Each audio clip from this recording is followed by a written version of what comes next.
probably leaking out to the door.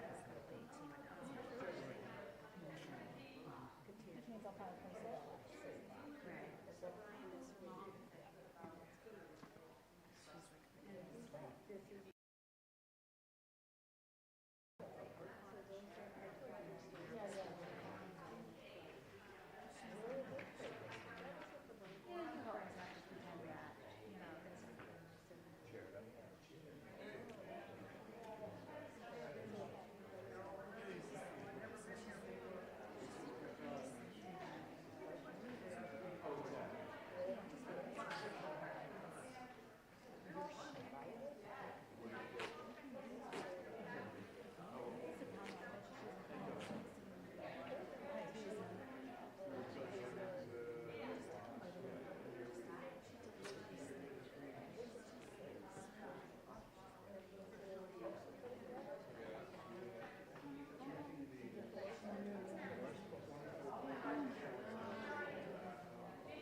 There she is, right in the corner. What's up, you there? There's my girl. That's your area.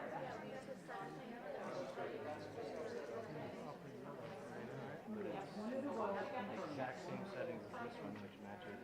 And the same camera.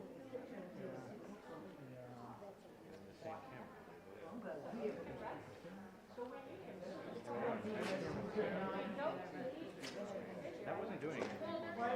Oh, was it? Most of them have never been here before, so it's good that we got here. I feel like I'm happening here. No, sometimes I say, oh. So it's good to like. Like, what is it?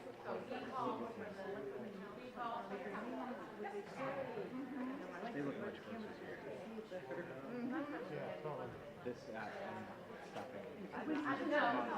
It just seems like a lot of this stuff, like, Wait,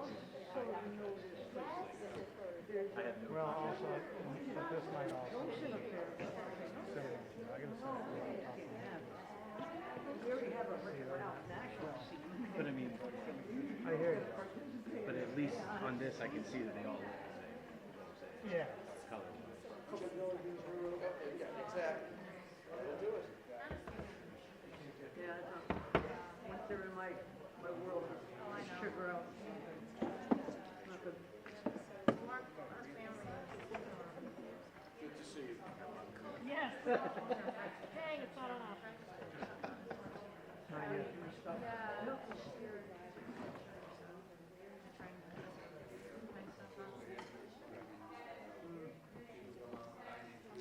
Yeah, I go and get some stuff. yeah, I do too. I know. But I think as long as I manage it, it's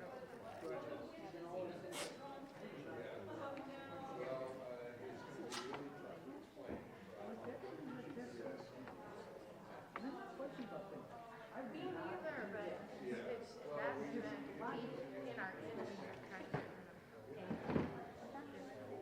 All of our things and stuff. Our business no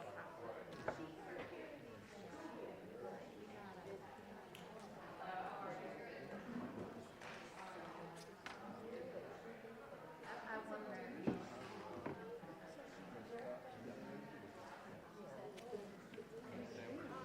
Yeah. Just don't take mine. Which one's yours? I'm gonna eat two of them. You should.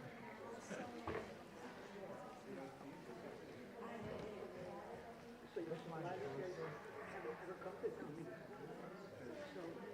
I think they have numbers. So we're on the warrant. And so the people that run it. Oh, you are? We need to get to 19.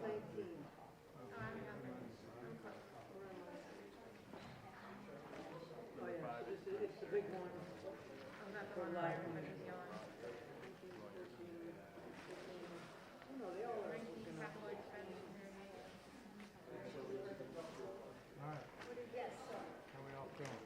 Both would need some, so Friday in the park. Spectacular. Good.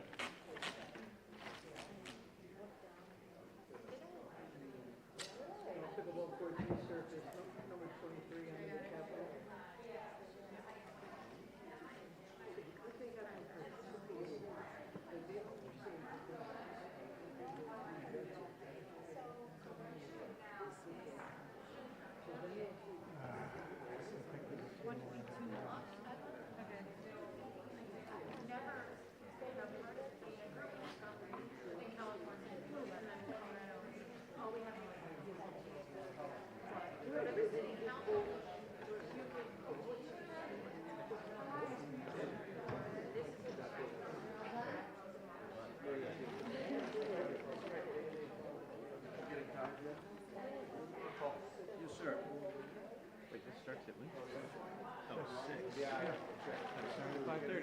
Nope.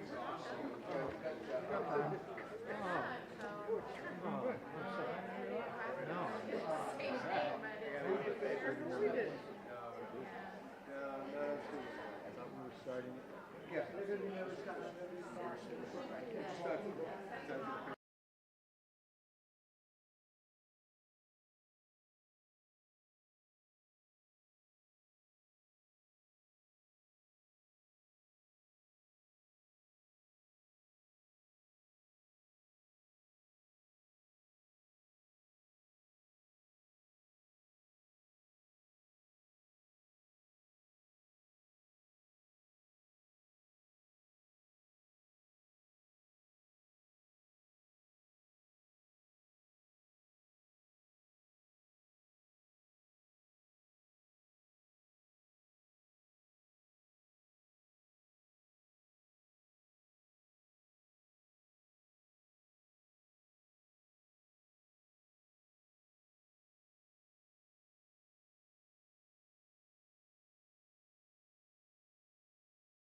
last week, Hoping somebody at least opens it. but last week we were at Flax at fun, and it was a nice day. Maybe it was Friday, and the three women from Dennis, you know that code red? They come over to Flax and they go, "Ooh, I'm not a cheese, but there's only three of us." Okay. And so whoever was there, it was open, yeah. On Friday. So they came over. What's that? No, I don't know.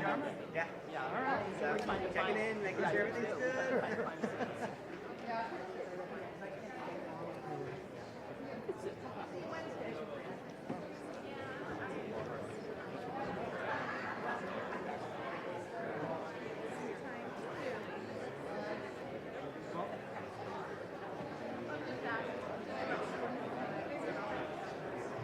Just standing there.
See that you go. Oh, it'll.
also printed this in the event that capital comes up and somebody references the CIP, you and Lori, and there you go. All right? Sounds good. Thank you.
not about the Two-way capital. traffic.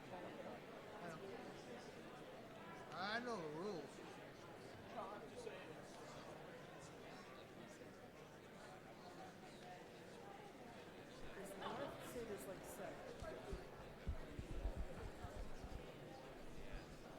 Going to get started in a couple minutes.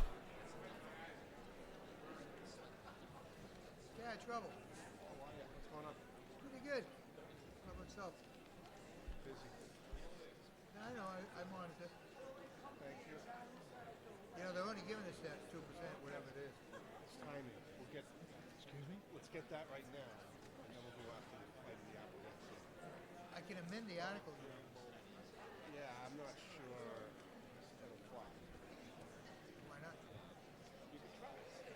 I think you can amend the article to go the full thing. And they got free cash. They got over $12 million free cash to do it. You can do what you want. No. I'm thinking. Hello? If we get what we get tonight, and then I'll make Good. the case You at the for- town meeting? Like take step by step. Where, well, where are you? They I'm- could have I'm done here it all, too. but most cities, as you know, most cities and towns have done it. No, the big cities have. Big cities, yeah. Oh, Because it's not impacted. all right. Well, I'm inside the door. I'll wait for you. I want to know All right? how much.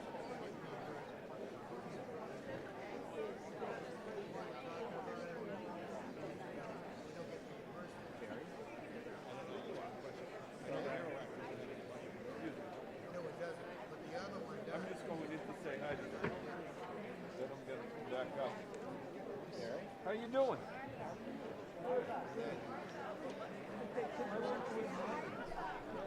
Okay, good evening. Good evening. Welcome to the annual town meeting of the Town of Yarmouth, April 29th, 2025. My name is Ken Muty. I'm the town moderator. And I do have to let you know that the town clerk reports that the annual town meeting warrant was duly posted in accordance with state law and the town's bylaws. So given the legal requirements, let's do the right thing and start with our Pledge of Allegiance.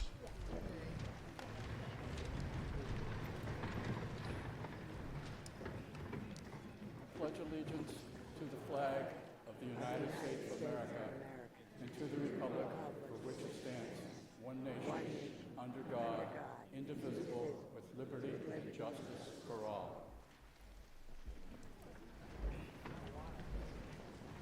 Thank you.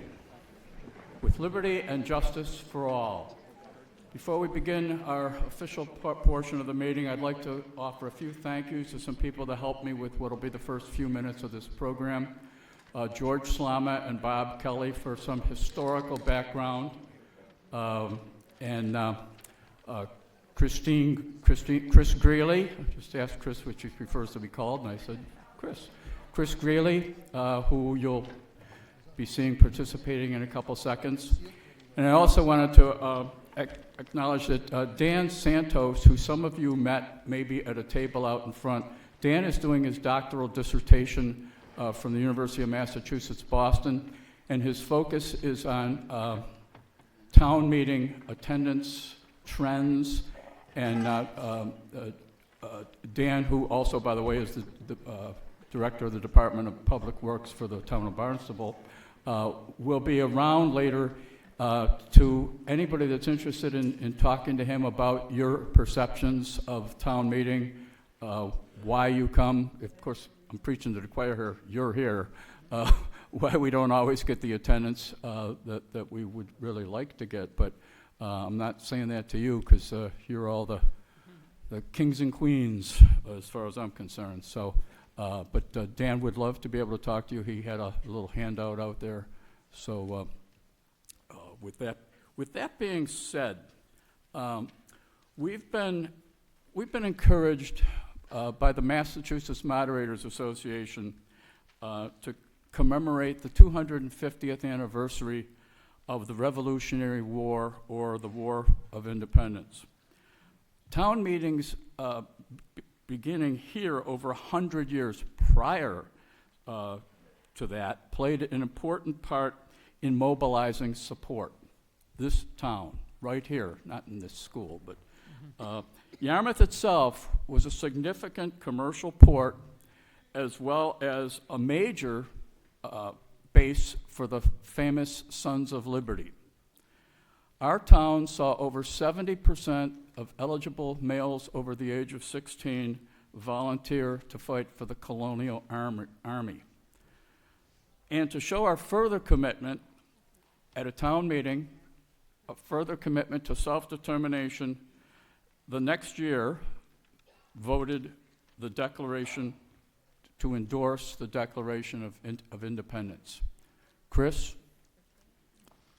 We hold these truths to be self-evident, that all men are created equal, that they are endowed by their Creator with certain unalienable rights, that among these are life, liberty, and the pursuit of happiness, that to secure these rights, governments are instituted amongst men, deriving their powers, their just powers, from the consent of the governed, that whenever any form of government becomes destructive of these ends, it is the right of the people to alter or to abolish it, and to institute new government, laying its foundation on such principles and organizing its powers in such form as to them shall seem most likely to affect their safety and happiness. Prudence, indeed, will dictate that governments long established should not be changed for light and transient causes, and accordingly all experience hath shown that mankind are more disposed to suffer while evils are sufferable than to right themselves by abolishing the forms to which they are accustomed. But when a long train of abuse and usurpations pursuing invariably the same object evinces a design to reduce them under absolute despotism, it is their right, it is their duty to throw off such government and to provide new guards for their future security. Those words were spoken at a town meeting in the town of Yarmouth in 1776. In our current practice of local participatory democracy, thanks again, Chris, she'll be back for an encore. We maintain and renew a tradition of self-governance practiced for 400 years. As many of you know, this practice is still practiced in Massachusetts, which is the last state to really do it this way. By gathering together today, we honor and embrace the town meetings of 250 years ago. They were the local democracies that, by their nature, taught Americans the virtues and responsibilities of self-government. It was through the conduct of town meetings that the colonial American public embraced the inalienable right of self-determination, independent of the British Empire's control, which in turn sparked a revolt and fueled a revolution. The voices then raised, actions taken, financial support committed, and lives and liberties pledged at many town meetings in the Commonwealth remain our worthy heritage. So hundreds, thousands of voices have been heard at town meetings over the last several hundred years. Each has had an impact on where we are and how we deal with our daily lives. And over those years, we've had many outstanding citizens and leaders. And every year we recognize the people who have had an impact in the most recent time. Just to acknowledge a few of our town employees, we wouldn't be here without the town employees and volunteers. I'd like to acknowledge that several of our key people have retired in the past year. Acknowledge them: Lieutenant Mike Bryant, Bill Benetti of the Department of Natural Resources, David Morin of the Highway Department, and Bruce Barrow from the Department of Information Technology. On a much sadder note, we lost three very, very key people who had a tremendous influence in the town over the recent past months. I'd like to acknowledge three names who all of you know and loved: Peter Carnes, former chief of police; Peter Smith; and Gary Ellis. I didn't know Chief Carnes, but from everything I've heard and gathered, not only was he a beloved person, but I think helped establish the legacy that we have in this town of a police department that is the envy of many towns, and under great leadership, especially in terms of the very challenging job of public safety mixed with community outreach. And I think Chief Carnes had a great impact on that.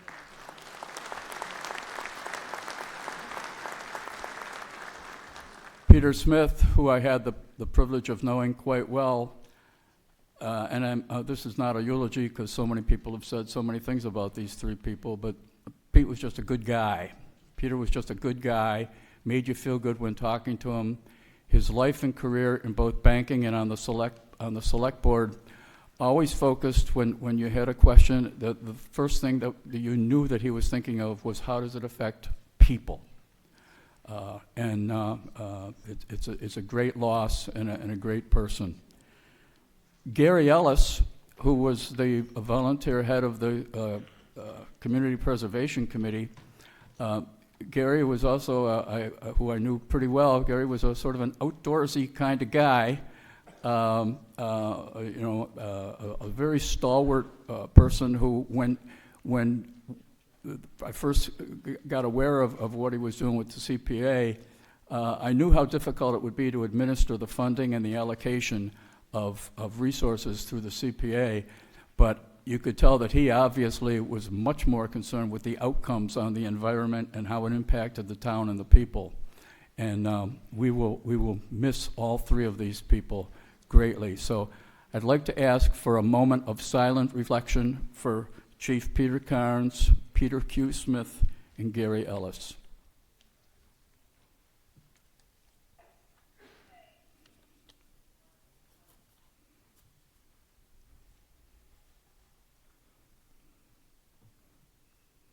Thank you.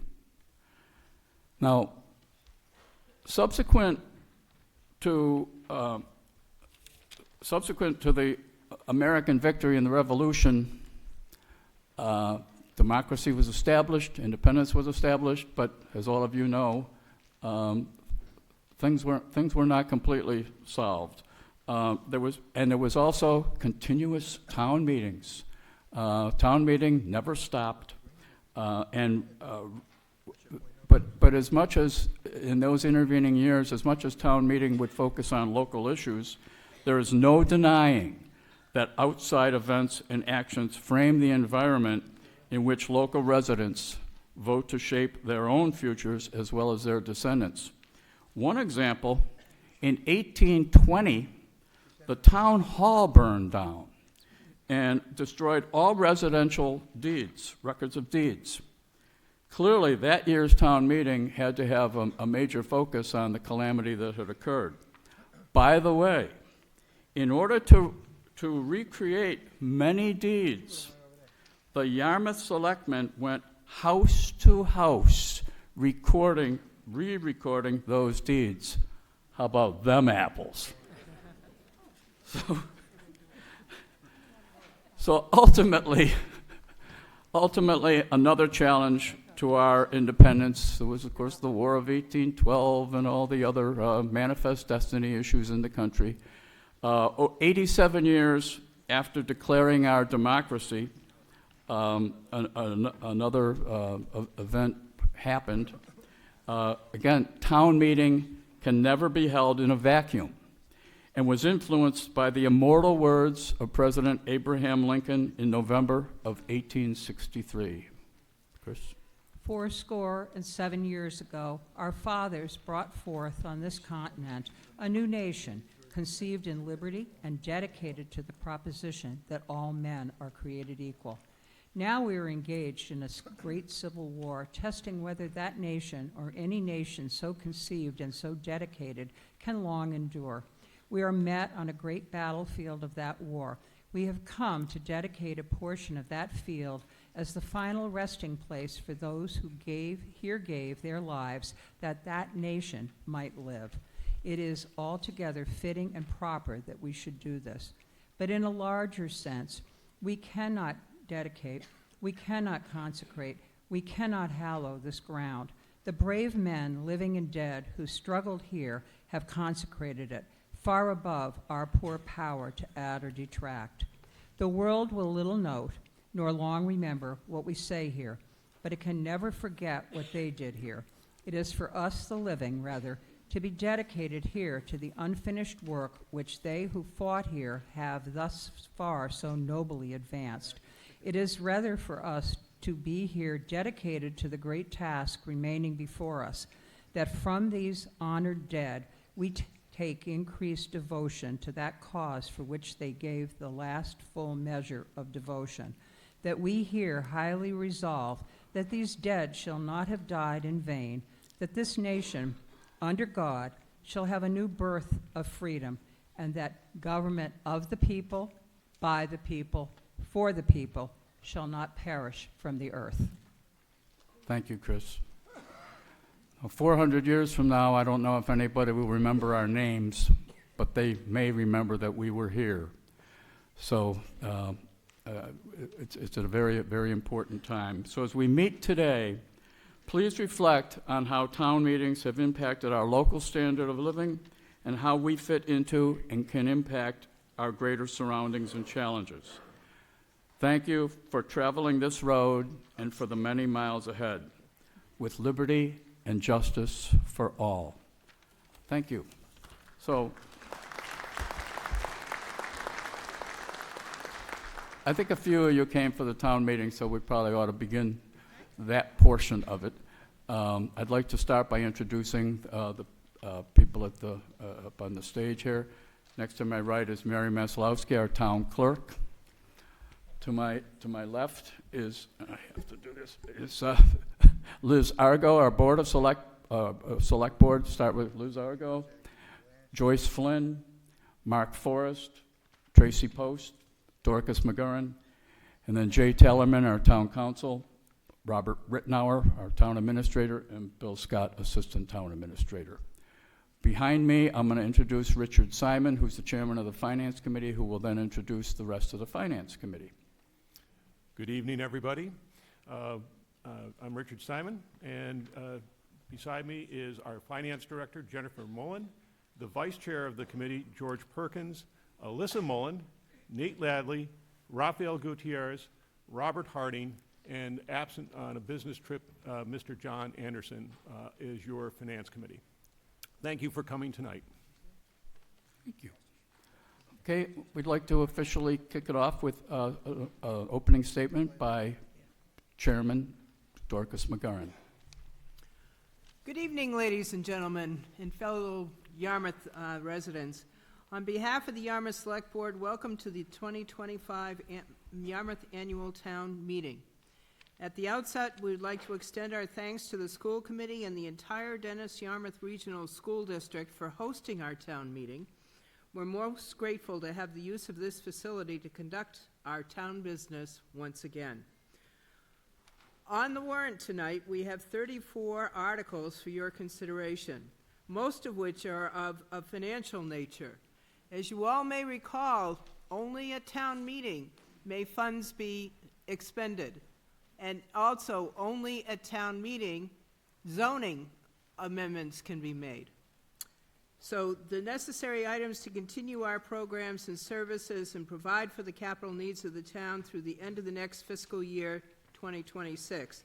Some of these capital items for your are quite important and impactful for the town, including the rehabilitation of our septic treatment facility, the installation of an additional PFAS treatment system to protect our public water supply wells, and the replacement of our aging fire ladder truck with an innovative new vehicle that will serve as both a ladder truck and a frontline fire engine. All of the items on our warrant are critical to our town operations and cannot be completed without your active participation. Thank you all for coming to this important event and for participating in our annual town meeting. Your involvement in our governmental process is vital, and your time and commitment to our town is very much appreciated. Thank you. Thank you, Chairman McGurran. Just now the final housekeeping item before we begin the discussion of the articles is basic guidance, which you can see on the screen. The one that I always mention is if you have an amended motion, it must be put in writing.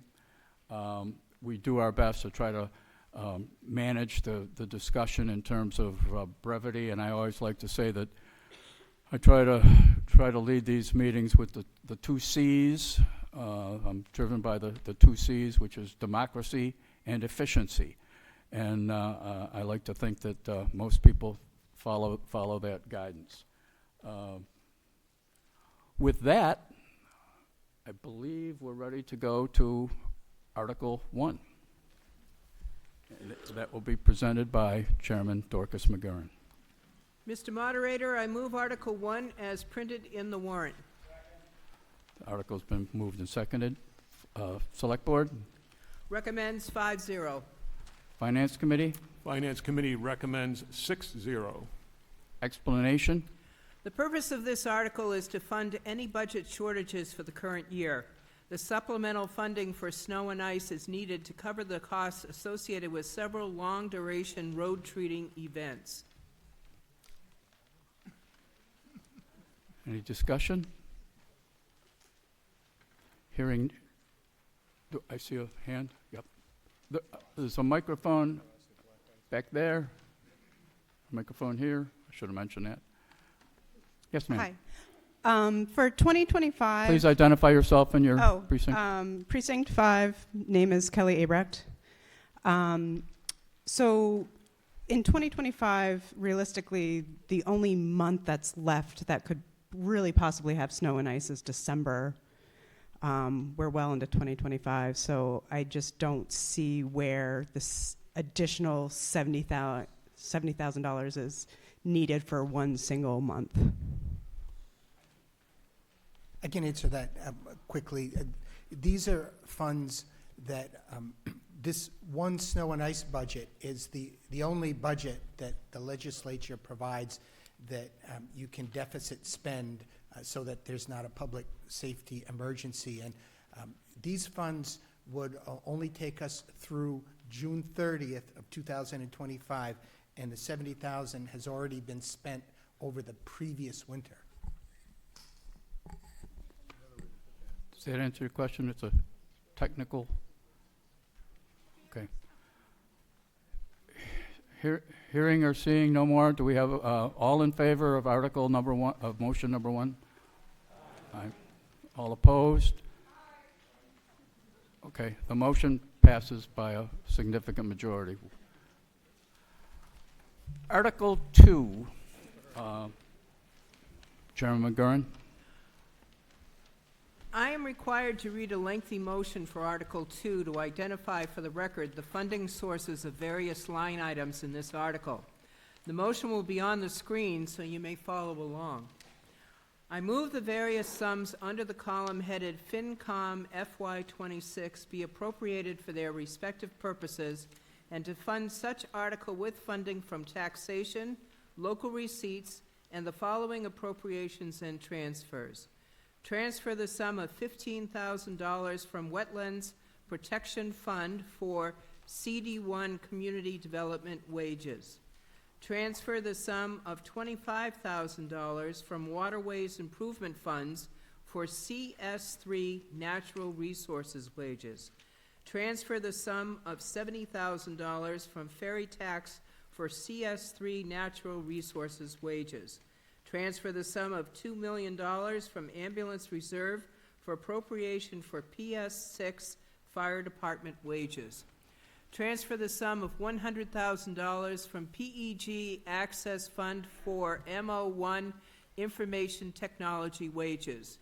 Transfer the sum of $115,000 from Recycling Fund for PW12 Sanitation expenses. Transfer the sum of $50,000 from Gifford Cemetery Fund for PW15 cemetery wages. Transfer the sum of $40,000 from Cemetery Perpetual Care Fund for PW15 cemetery wages. Transfer the sum of $15,000 from cemetery sale of lots Fund 4, PW 15 cemetery wages, and transfer the sum of $150,000 from Community Preservation Fund debt. The total, $2,580,000. And to raise and appropriate the sum of $48,950,178 for a total appropriation of $51,530,178 for Article 2. A motion was made and seconded. Select Board, Recommends 5-0. Finance Committee? Finance Committee recommends 7-0. Okay. So the way we do this is in your warrant book. Starting on page 10 is the list of all the budget centers, all the line items, and major line items. We'd like to move forward and have you look at them. If you have a question on any item, raise your hand and say hold. We'll register that and take discussion. We will vote on the motion, and the motion is, as was read, to ultimately approve a budget of $51,530,178. So I'm going to take a minute to make sure that you have the opportunity to look over those pages rather than go item by item. But if you do have a question, just I would like you to raise your hand and say hold on which item. There probably is some. Right now, Yeah, go ahead. it's... Just say hold and which item and we'll get back to you. It's Vita Morris, Precinct 2, double G2. Can you speak about... Double G2. Do you know what that is? Okay.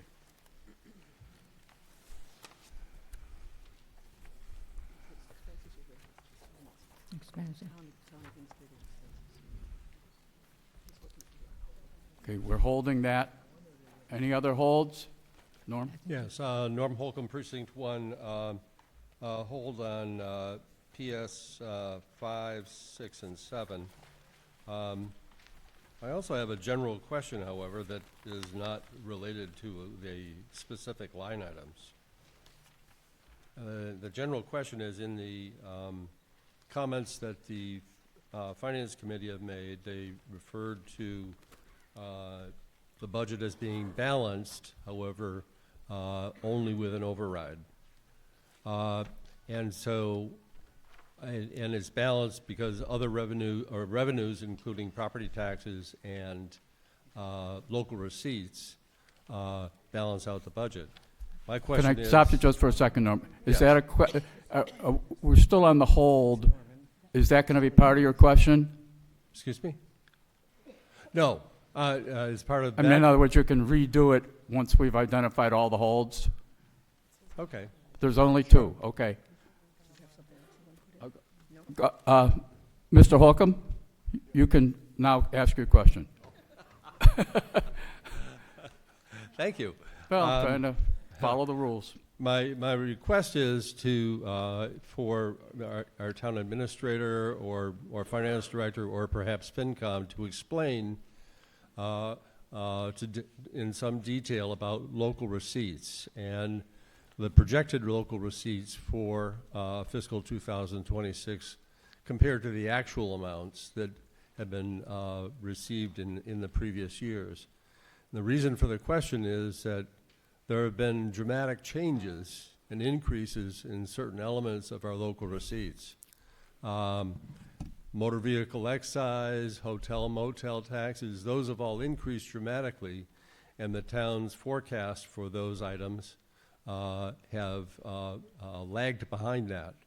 Of particular note is that our investment income for fiscal 2024 was $1,700,000 and some odd $1,000, but in the local receipts plan that is part of this budget, the projection is only $493,000. So that is part of the reason that we have to have an override, is because the projected revenue is so dramatically lower than the actual amounts that have been received in 2024. So I'm wondering if somebody can explain that. Okay. Can I refer that for a response to our finance director, Jennifer Mullen? Thank you. Jennifer Mullen, Finance Director. Yes, when we project our estimated local receipts to balance the budget, we always want to be within 80% of the previous actual receipts. And the reason for that is you don't want to overestimate your revenue. And the estimated local receipts are economically driven. You have your motor vehicle excise, you have your hotel motel tax, building permits, and things of that nature, investment income. So we always want to stay within that percentage. And there's a good narrative in the budget book, and it explains the historical revenues and where we're at. And I just mentioned that we have a revenue chapter, just for reference, if anybody wants to take a look at that. So when we do project increases in our estimated receipts, and they are very conservative. So right now, we're probably, using investment income, we're probably like around 83%. And if we take investment income out of that, well, if we take investment income out, we're around 83. If we add it in, we're more like 87. And so explaining of why we're not estimating increases in our investment income is because our interest rates change. And if people remember, back in 2008, 2009, our interest income, investment income dramatically was reduced. And this is our bank rate. This is the interest that we get on our cash, that we keep as cash. We're not investing this in the long term. So we always want to be super conservative with our interest income, investment income that is being referred to. And so that's why we conservatively estimate the 493, and we can balance the budget with the 493. If we make our estimates too high and we don't meet our estimates, we run into revenue deficits, financial instability, and going back to town meeting to reduce budget. So it's always been the policy in Yarmouth to be conservative with our revenue estimates. Thank you. Everybody got that? I see a lot of people taking notes. Okay. Was there two holds back there? No, Pat and... I had a question. I'm not sure it's a hold, but in the explanation of funding for this particular article, there was a debt, Pat Armstrong, Precinct 3. There was a debt payment from community preservation funds, and it wasn't clarified of where that was going or why. And I know when the funds are assigned through the committee, unless we're taking out greater amounts than we're using and have to pay debt, I don't understand the line, the transfer sum, and the purpose of it, because it doesn't have a purpose for the funding above you on the screen, Mr. Moderator. Great. I can answer that. So I have met with the Community Preservation Committee, and I think it might have been 1 or 2 years ago. Town meeting voted for debt to be issued with community preservation funds for the Riverwalk Park, and it was in the amount of $3 million. So we're borrowing $3 million. We borrowed it in April, so that will be the estimated interest payment for FY26. Okay, thanks. And we had another hold in the question.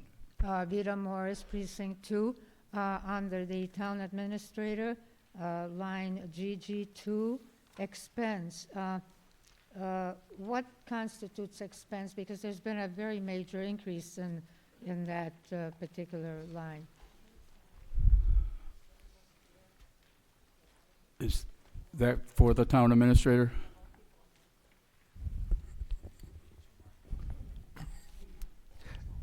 Those items include the professional, technical expenses, advertising. The town report is in there, dues and memberships, just general expenses that cover the administrative arm of the town government. It also is the budget that covers recruitment for advertising for vacancies. And I think that's about it. Well, I just wondered why there was such a major increase in the from FY '24 also.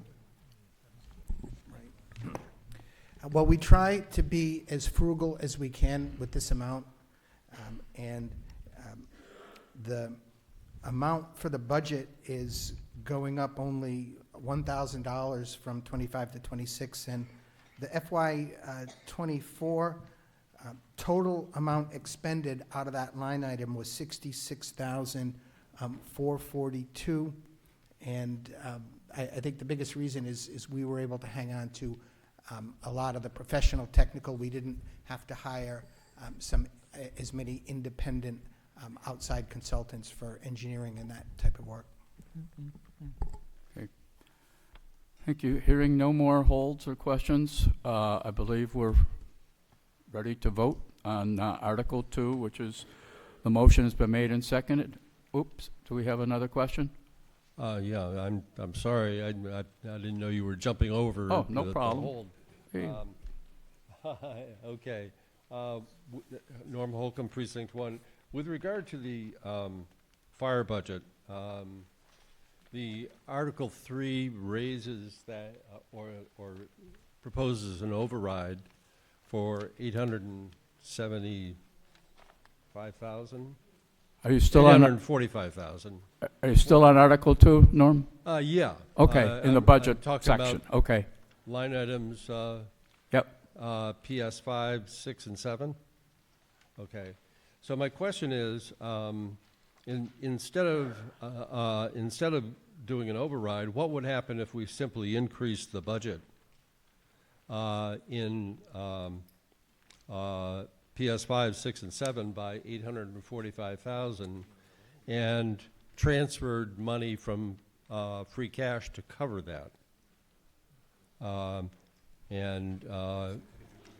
and then move on, because we have a substantial amount of free cash. Yeah. Jennifer? Yes, I can answer that. Good question. So, solid fiscal policy is not to use one-time revenues, and free cash is looked at as a one-time revenue to fund reoccurring expenses. If you do that, you will end up coming into a structural deficit. You need to use your reoccurring revenue to fund your reoccurring expenses. Okay.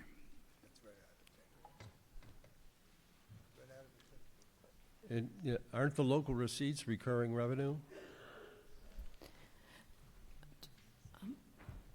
And the question I asked earlier about investment income, the projections being so low for 2026 compared to the actual, I mean, that's what's driving the override here for Article 3. And what I'm saying is, why can't we just put the $845,000 in our regular budget, cover it with free cash, and then when the investment income comes in, let's say it comes in at $1.3 million instead of $1.7 million, which is a dramatic decrease, it still would generate free cash to cover that. I'll defer again to Jennifer, but I think the question was asked and answered, but one final shot? Sure, one final shot. So again, solid fiscal policy is, as I answered before, there is no, investment income can be volatile. And when it decreases, and if you're using that to fund a reoccurring expense, then we have to find that money somewhere else, and you're looking at budget cuts. That's why we're not increasing our investment income. And there is no guarantee that we will bring in that amount of money next year. Free cash fluctuates with the economy. If the economy is hurting, if you will, our receipts go down, both our estimated local receipts, our investment income. And so we don't use free cash to fund the budget. It's not good fiscal policy. And again, you will get into a structural deficit.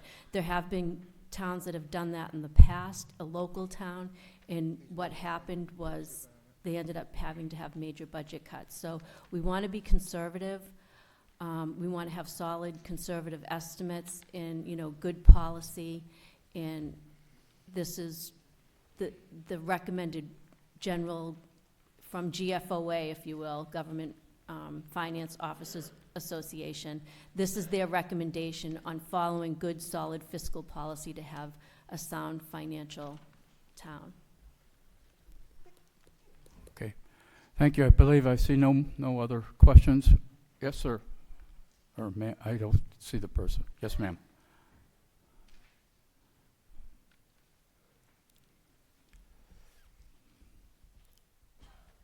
Joyce Maria, Precinct 7. My question is, you're trying to do a 2.5% override and saying the budget is balanced.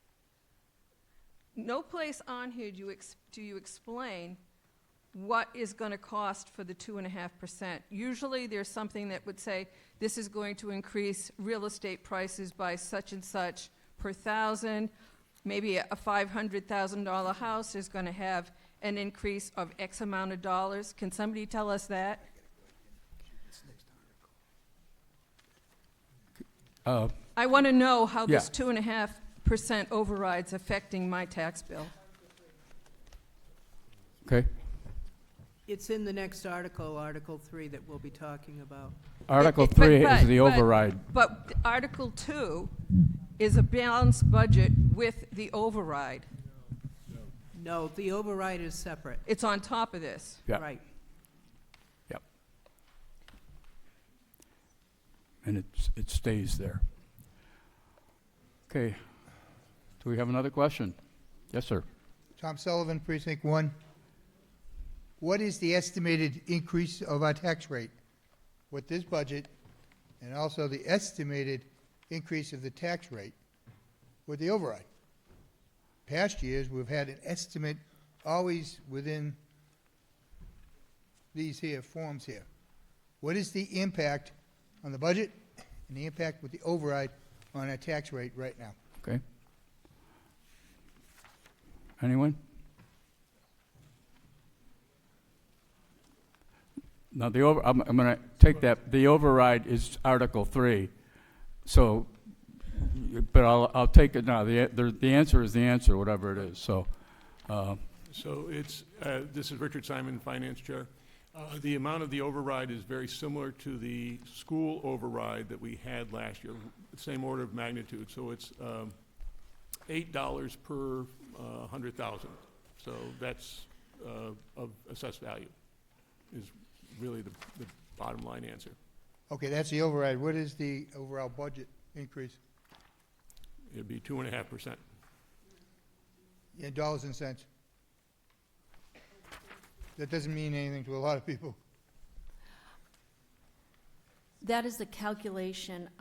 I will tell you that the levy, we usually every year take the allowable 2.5%, and it is a good question. It's a calculation that has to be done that we just don't have with just the regular budget what that calculation is. We calculated it for the override, but I don't have the specific calculation for the operating budget. So we'll maybe looking at $10 increase in our tax rate. Is that an estimate? It's uncertified, but that's an estimate?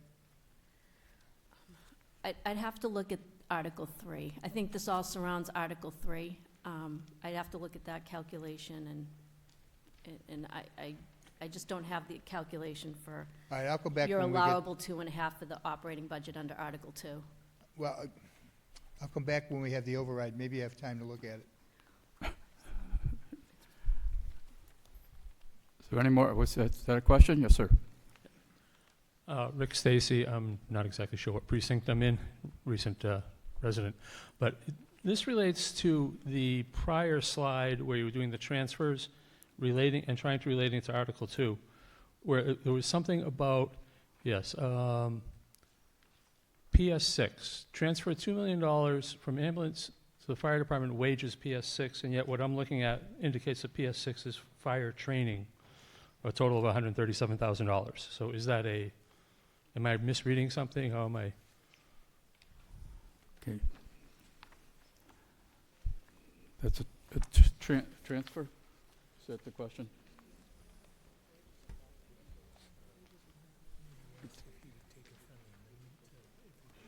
Which one is that? Hold on. So the $2 million, the fire department raises about $2.8 million in ambulance receipts for the services that they provide. Of that amount, $2 million is set aside or is transferred to help pay for the salaries of the firefighters who are providing that service.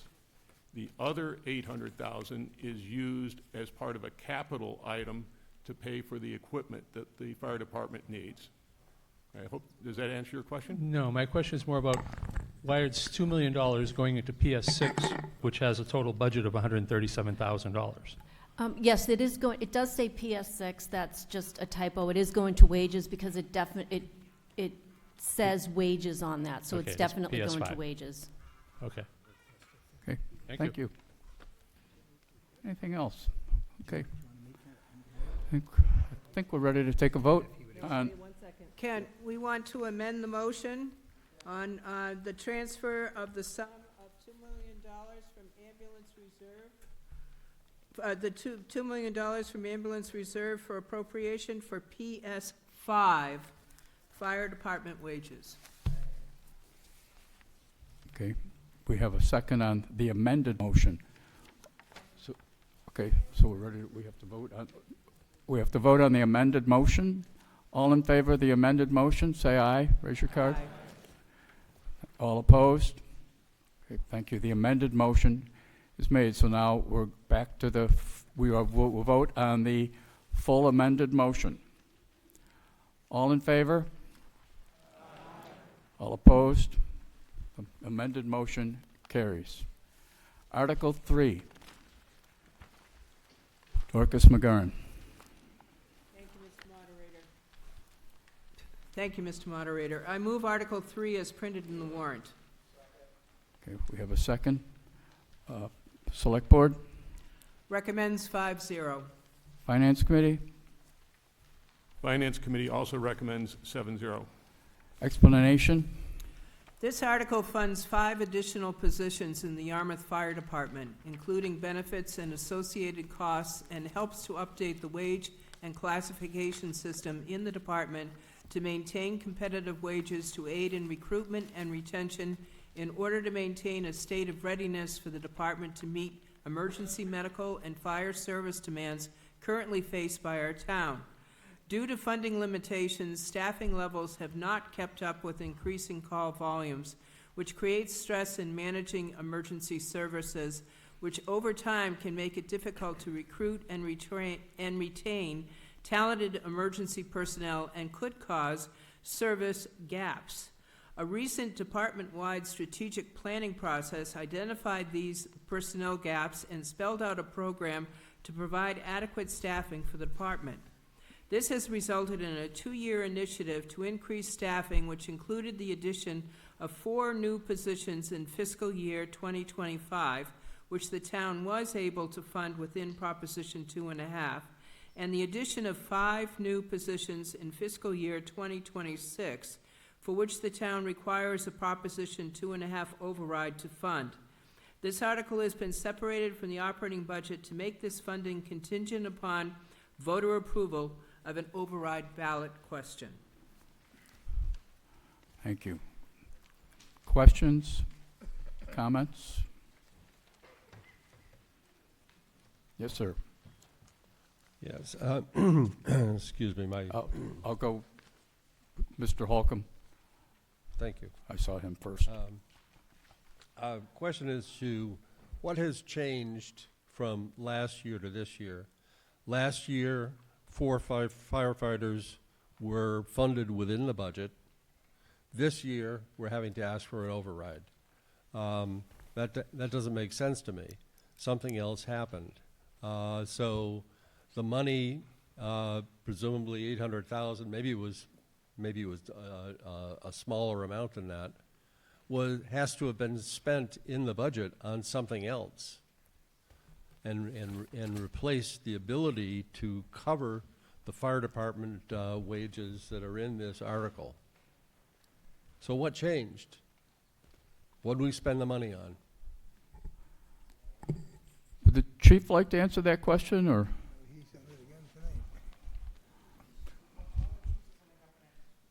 I'd like to hear the Chief Araskwe give a little bit of a summary of this override amount.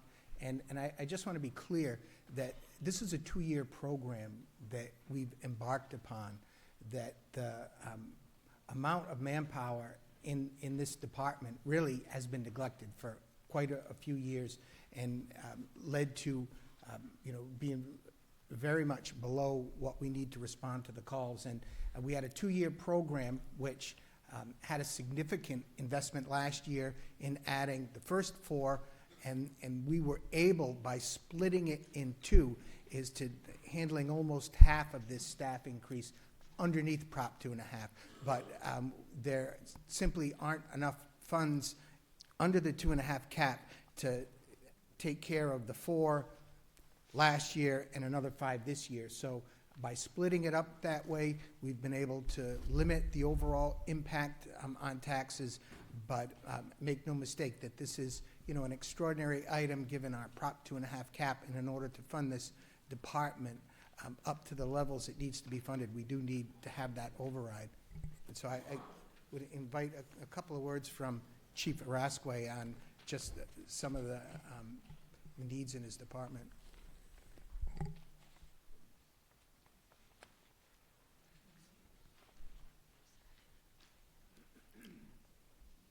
Hello there. Hello there. First of all, I'd like to say thank you very much for having me and giving me an opportunity to speak on this. Obviously, as the fire chief, the fire department is very important to me and to this town. And what I think we really need to look at is the fact of the matter is that we don't take this decision lightly. We've worked very hard with the finance director and the finance committee and the town administrator and the select board to limit the impact. But the truth of the matter is that we have to do something to solve a problem within the fire department, a structural issue. And what's happened is, over a long period of time, we haven't invested enough in the fire department. And I'm speaking very honestly. We are probably the busiest fire department on Cape Cod based on our staffing. We're doing 8,200 calls a year, which averages to over 25 calls per day. Today, during the day shift between 8 and 6 o'clock, we did 17 calls, including a couple of brush fires, a shed fire, and multiple medical calls. We are a very, very busy fire department. We're not the small town that we were many years ago, and what we need to do is prepare for what's happening, which is growth and an increased volume of calls. Over the last 20 years, we've had a 62% increase in calls. That's significant, 62%. And the fact of the matter is not only were we not keeping up with our demands, what we're also doing is losing valuable employees yearly. We're losing new employees who come in. We invest thousands of dollars in training, equipment, and uniforms. We get them ready to go, and then they go to other departments because they can go to other departments and get better benefits, better pay, and do half the work that they're doing here. So the fact of the matter is that we have a structural issue within the pay scale and our benefit schedule that we need to solve. The other issue is more of a human problem, in that it's hard on the actual firefighters and paramedics who are working for us. We have a very high increased rate of line of duty injuries based on an overuse and overworkload on them, and we also have we tend to have a morale issue with the department because they're getting paid less and working harder and doing more calls than other departments around us. The other issue is that Cape Cod is growing, not just in the town of Yarmouth, but all of Cape Cod is growing. All of Cape Cod has increased their staffing, whether it be in public safety, police, and fire. And the other thing with that is a generational issue with employees. And the loyalty that we had, that it was significant especially in public safety, doesn't exist anymore. And people are going where they're going to go to get better pay and to get better benefits. And what's happened is, over time, we've made very incremental changes or increases in our staffing. As you can see, we've gone from, in 2012, 14 a shift till now at 2025, and what we're trying to get to is 18 per shift. We've kicked this can down the road for far too long, And unfortunately, the Yarmouth Fire Department has been a victim of their own success in able to handle the calls and the pressures that they've had over this amount of time without the investment that's necessary in the department and its people. So what we're looking for today, I don't take here lightly. I know I've skipped around a little bit.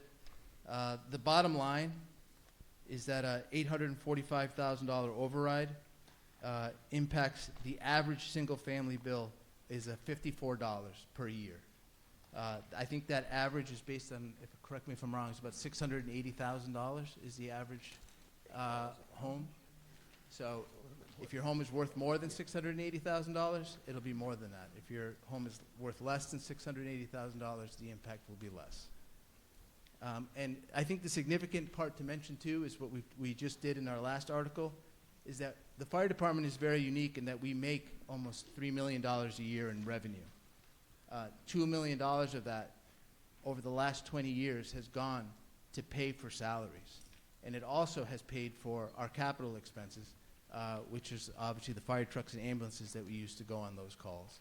So the fire department does, I think, a really good job of supporting itself in the work that we do, but we also have to be realistic and look around at our market area and take care of the people that work for the fire department and make sure that we're not overworking them and that we're able to respond to the calls and needs of the town.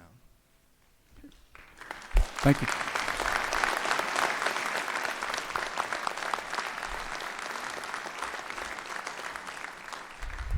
Thank you, Chief. You know, 250 years ago, when those of you who remember that town meeting, the fire department wouldn't come to put out your fire unless you had a fire mark on your house, meaning you had insurance. So we've come a long way in 250 years, Chief Arasquay. So thank you. Questions, comments? Just a follow-up question, please. Yes. First of all, I fully support the increase in staffing and the request for $845,000 additional expenditure. This has been a long time coming. It was recommended many, many years ago. The town has not been able to afford it, and the need is there. So I fully support that. That's not my question. Last year, we had a 2.5% increase in our spending, and within that 2.5% increase, we could afford 4 additional firefighters. This year, we have a 2.5% increase, and we can't afford to have the 4 additional firefighters in there. The math doesn't work. What are we spending the additional money on?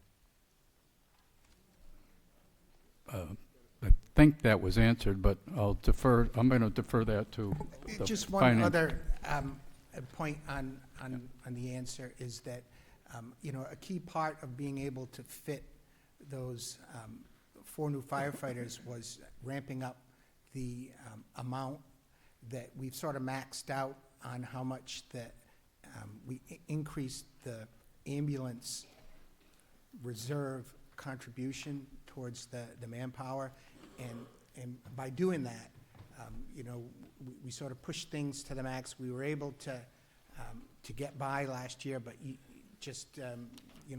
there's not enough ambulance revenues to cover this. Okay. Question back here. Hi, Tom Sullivan, Precinct 1.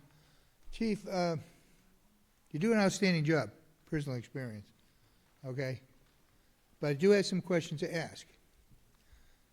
Your total amount of calls, break them down between medical versus structure. Most of them are medical, aren't they? It is true. Yeah. And your study was an interdepartmental study? Is that what you've done? Well, we've done multiple studies based on national standards, both on fire response and ambulance response. Okay. So it's not just my opinion. It's a national standard that we're trying to meet. Was you're all firemen, right? I'm sorry? Were there within the fire industry, am I correct? Fire and EMS. Okay.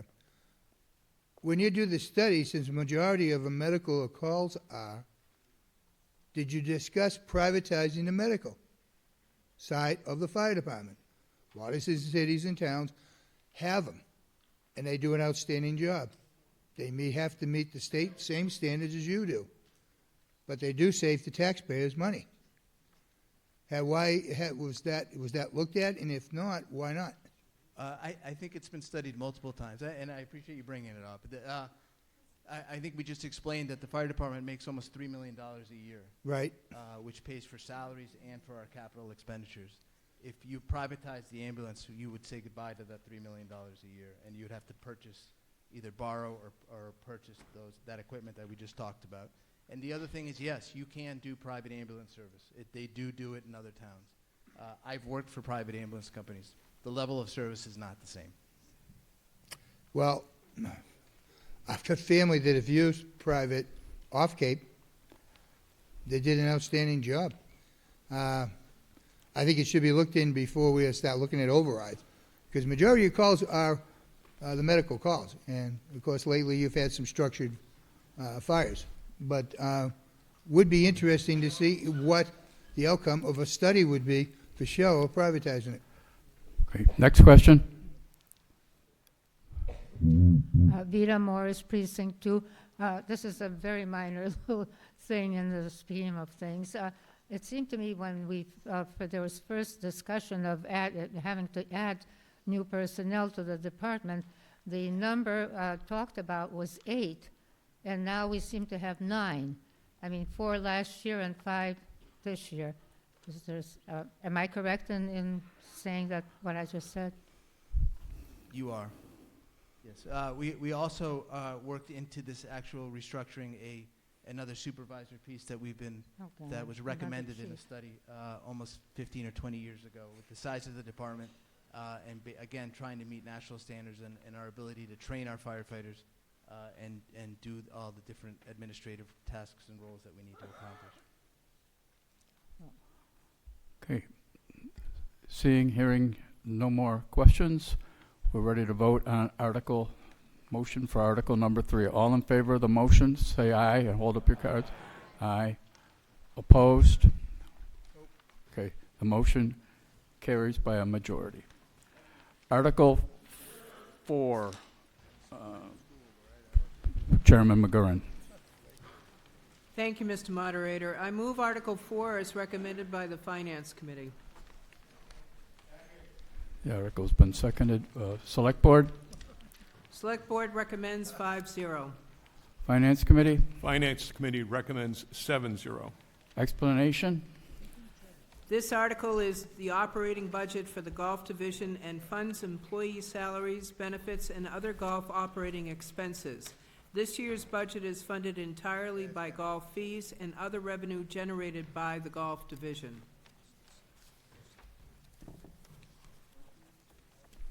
Questions, comments? Seeing no questions. All in favor of Article 4 motion? Say aye. All opposed? The motion carries by a majority. Article 5, Select Board Member Post. Thank you, Mr. Moderator. I move Article 5 as recommended by the Finance Committee. Article's been made and seconded. Select Board? Select Board unanimously recommends. Finance Committee? Finance Committee recommends 7-0. Explanation? This article is the operating budget for the Water Division, which funds employee salaries, benefits, and other operating expenses. The Water Division operates as a distinct special revenue fund, much like the golf and septic operations, and is fully funded by water fees. Questions? Comments? All in favor of Article 5, please raise your hand and your card. Aye. Opposed? Motion carries. Article 6. Mr. Moderator, I move Article 6 as recommended by the Finance Committee. Article's been seconded. Select Board? The Select Board unanimously recommends. Finance Committee? Finance Committee recommends 7-0. Explanation? Yes, sir. This is the operating budget for the septic treatment plant, which is treated as an enterprise fund. The costs are fully covered by fees charged to contractors that dispose of septic waste at the plant. This enterprise fund, like Golf and Water, is fully supported by fee revenue. Questions, comments? Seeing none, hearing none. please raise your card and say aye if in favor. Aye. Opposed? The motion carries. Article 7. Mr. Moderator, I move Article 7 as recommended by the Finance Committee, with the exception of moving the $94,440 to the wage line item. Motion's been made and seconded. Select Board? The Select Board unanimously recommends. Finance Committee? Finance Committee recommends 7-0. Explanation? This article is the operating budget for the wastewater division and funds employee salaries, benefits, and other wastewater operating expenses. This year's budget is funded entirely by wastewater fees and other revenue generated by the wastewater division. Questions, comments? Hearing none, seeing none.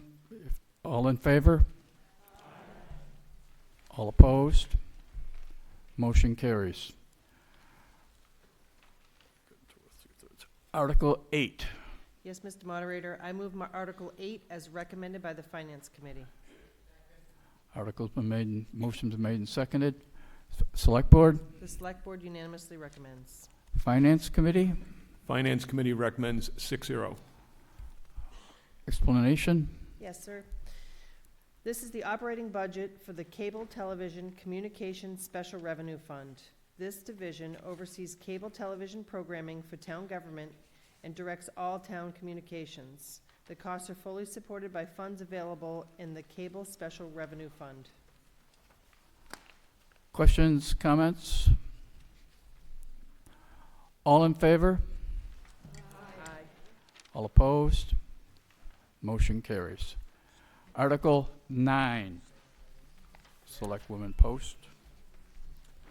I move that the town raise and appropriate the amount of $44,865,765 to fund the Dennis Yarmouth Regional School District budget for FY 2026.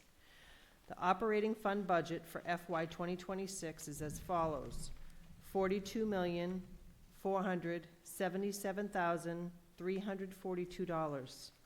The capital budget for the Dennis Yarmouth Regional School District budget for FY 2026 is $2,388,423. A total certified budget for the Dennis Yarmouth Regional School District for FY 2026 is $44,865,765.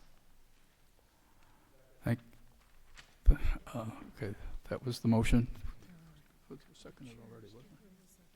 Do we have a second? Select Board? The Select Board unanimously recommends. Finance Committee? Finance Committee recommends 6-0. Okay, I believe we have several members of the school, regional school to discuss this before we have other discussion. Yes, sir. Mr. Moderator, my name is Tomas Tolentino, and I am the proud chair of the Dennis Yarmouth Regional School Committee. I would like to first begin by thanking the elected and appointed officials for the town of Yarmouth, along with all the staff work for the town, for helping the school district bring this budget to the town meeting floor. This year's process can be best summarized as one of collaboration, open dialogue, and mutual support. Our school district currently serves 3,100 students and families and is a collective pride of our community. Our school district has an outstanding academic program offering 32 AP courses at our high school, as well as a robust dual enrollment program with Cape Cod Community College, producing students that attend the top colleges in the country, including recent commitments to Cornell, Boston College, and Harvard. DY has a fantastic arts program beginning as early in our elementary schools, highlighted by our recent performance on the stage you now sit of Shrek the Musical by our middle school students that filled this auditorium on 3 separate showings, and by the only competitive marching band on Cape Cod. Additionally, almost half of our high school students participate in our interscholastic athletic program.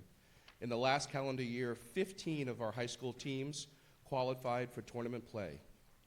Additionally, DY has the fastest female sprinter in Cape history, who set the state record in the 300 meter and ranked 3rd in the nation in the 200 meter.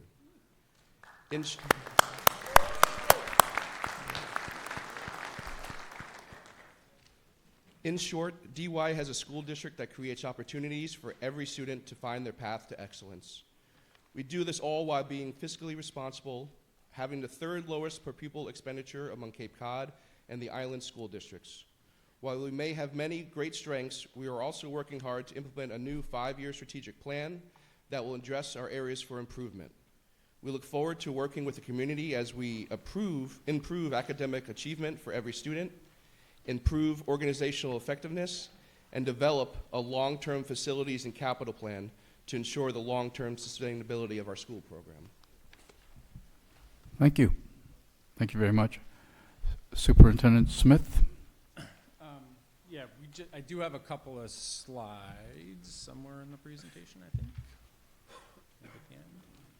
Perfect. So just wanted to give folks just a brief overview of how the committee landed on the budget. Next slide. And as the chair mentioned, we are driven by a strategic plan, and this budget last year when we were standing in front of everybody, we found ourselves in a very different budget place. And this year we're actually able to build a proactive budget that moves the district forward, and we are driven by our strategic plans. Next slide, please.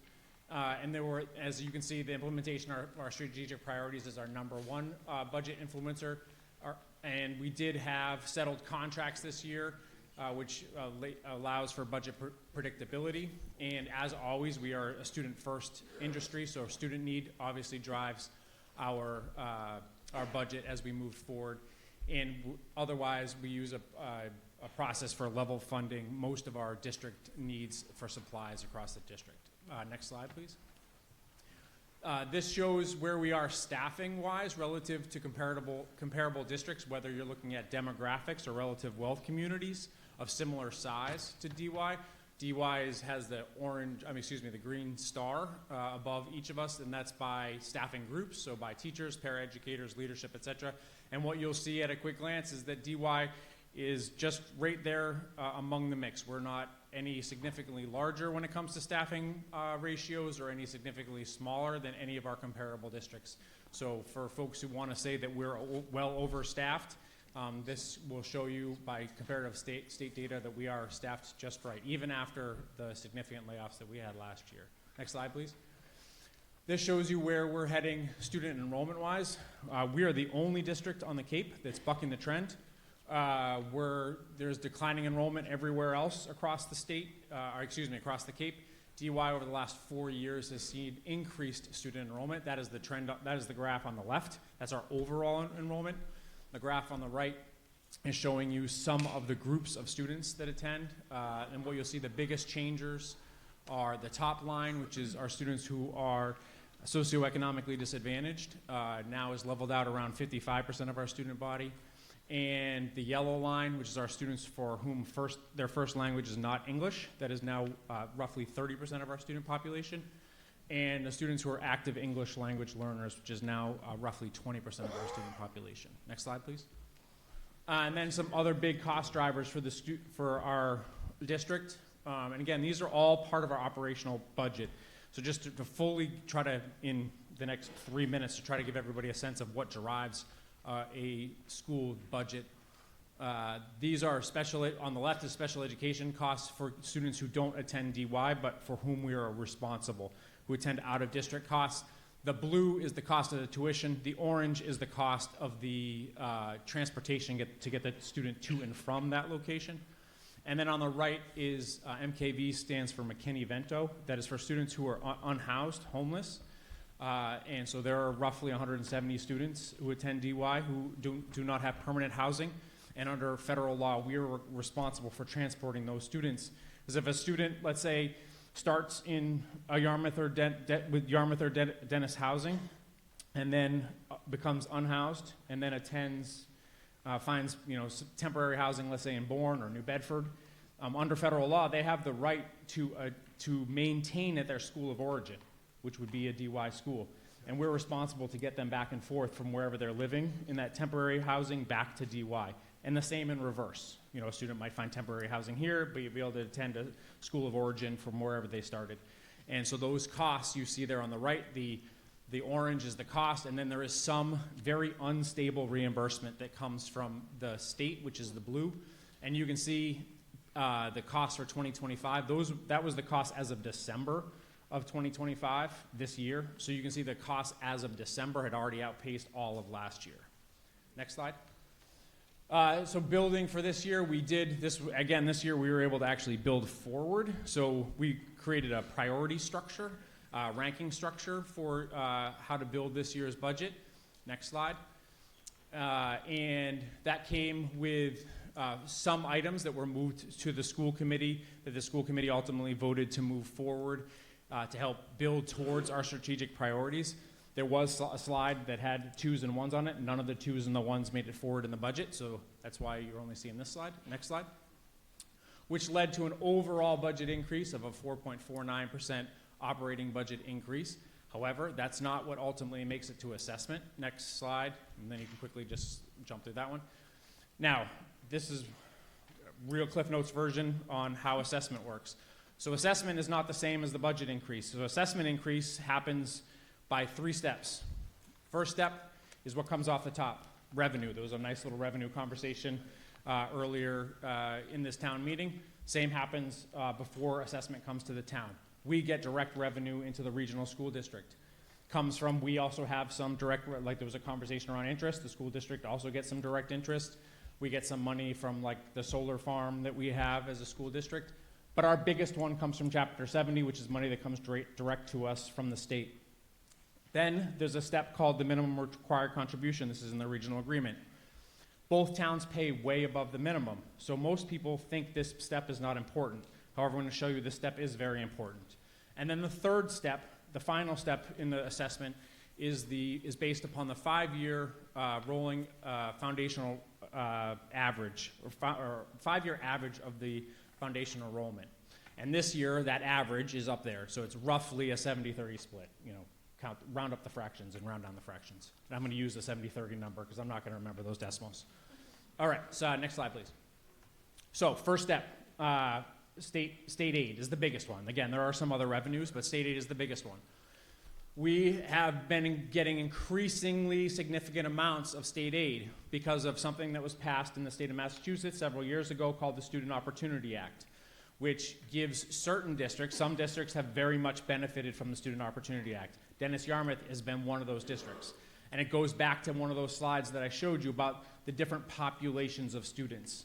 The Student Opportunity Act was meant to help districts with higher percentages of students that are English language learners, for districts that have higher percentages of students that are economically disadvantaged.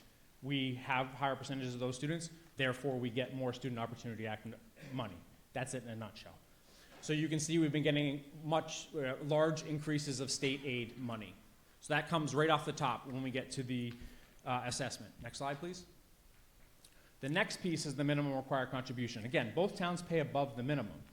However, this is the first bit of money. It's like the first bite at the apple. And what happens, though, is every year this number increases. We do not decide it as DY. The state, the governor's office decides what this is going to be. And it's based upon 2 things. It's based upon a wage factor analysis, like when you all submit your taxes, they figure out sort of what's the average wage increase in the town, and based upon equalized valuations, property values. And it goes up, the minimum required contribution goes up a certain amount. Now, if both towns went up a same proportion, we'd have no problems. But it never happens that way. One town always goes up proportionately more than the other, or almost always. And in this case, this year, Dennis's went up significantly, went up roughly 8.5%, where Yarmouth's only went up 1.25%. So Dennis's first bite was a lot bigger this year than Yarmouth's. And you'll see in the next slide that last year it was the other way. So not only did we have a really difficult budget year last year, but Yarmouth's minimum required contribution also went up more, which is why Yarmouth's the budget hit Yarmouth even harder. The DY budget hit Yarmouth even harder last year. Next slide, please. This shows you the pattern over the last 7, 8 years of the difference in the increase in the minimum required contribution. Yarmouth is green, Dennis is blue. And you can see it's very unstable on how the change has happened. And again, you can see that last year, Yarmouth's minimum required contribution proportionally was higher. And again, it's that first bite. And then what's left gets then divided by that 70-30 split. But that's a smaller amount. And what then happens, if you hit the next slide, oh, actually, sorry, that's the trend. No, sorry, yep. That's the trend of the foundation enrollment, which you can see has been creeping towards Yarmouth over time. But then if you hit the next slide, this is how it all shakes out. See the minimum required contribution, that's like the halfway down. That's the first chunk of money that gets assessed. And you can see it was almost 8.5% to Dennis, an increase over last year, where it was only just over 6% increase to Yarmouth. And then that 70-30 split gets shaken out. So you can see, even though the budget for the district went up 4.5%, the assessment to Yarmouth is only up 3.1%. When I met with both the finance committees and the select boards, I did a bunch of different scenarios. And if both towns had gone up proportionately, the minimum required contribution had gone up proportionally, the assessments for both towns would have been roughly 3.5% increases. It's the minimum required contribution that drives largely the whole picture when it comes to this imbalance between the two towns. I think that's the last slide. One more slide? Oh no, sorry, forgot about that. It's another last piece. This year, the regional school committee made a decision as well to pay, to use some of their excess and deficiency funds this year to pay the final bond on the high school. So this was there's a bond on a renovation that started way back in 2005. 2005. For the high school bond for a renovation project. This was next year is the final bond payment, so this would have been the year to make would have been to assess the final bond payment for 26. And so the regional school committee voted to use E&D to pay that bond payment instead of assess the two towns. So that would have been roughly $253,000 that would have been in this year's assessment, and the regional school committee is going to pay that out of E&D so that will not be on your tax bills. So that is the debt picture for this year, and that is the last slide. Thank you.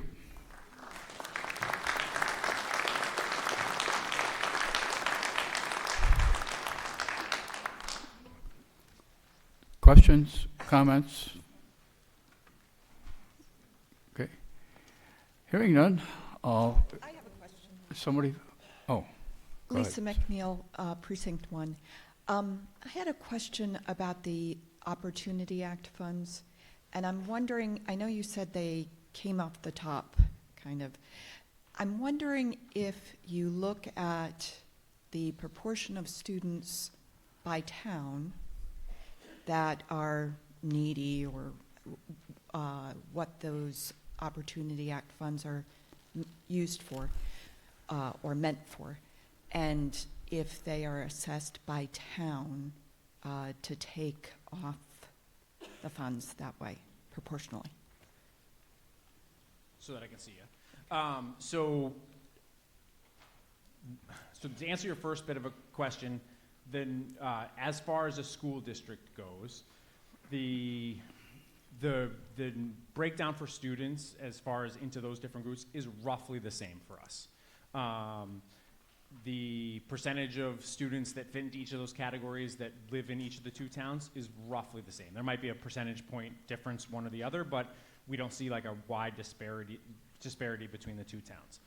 And to answer your larger question, the money comes to us as a region. It's just sort of a governance difference that we don't, the state looks at regional school districts almost as if they're a separate entity than if we were as a part of a separate municipality, like if we were the town of Yarmouth School District, the funding mechanisms would come differently. They would come through the town, but because we're a region and we're set up a little bit differently, they come straight through the regional school district. So that 55%, I think you said, of needy students, that was a regional Correct. percentage, Yep. not, okay.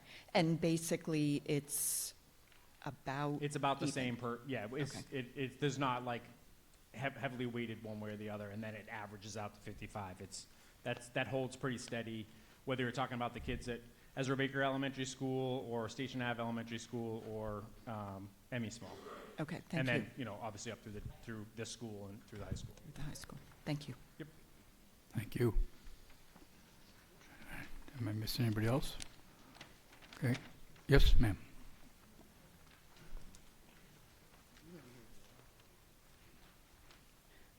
District 5, Kelly Abrecht.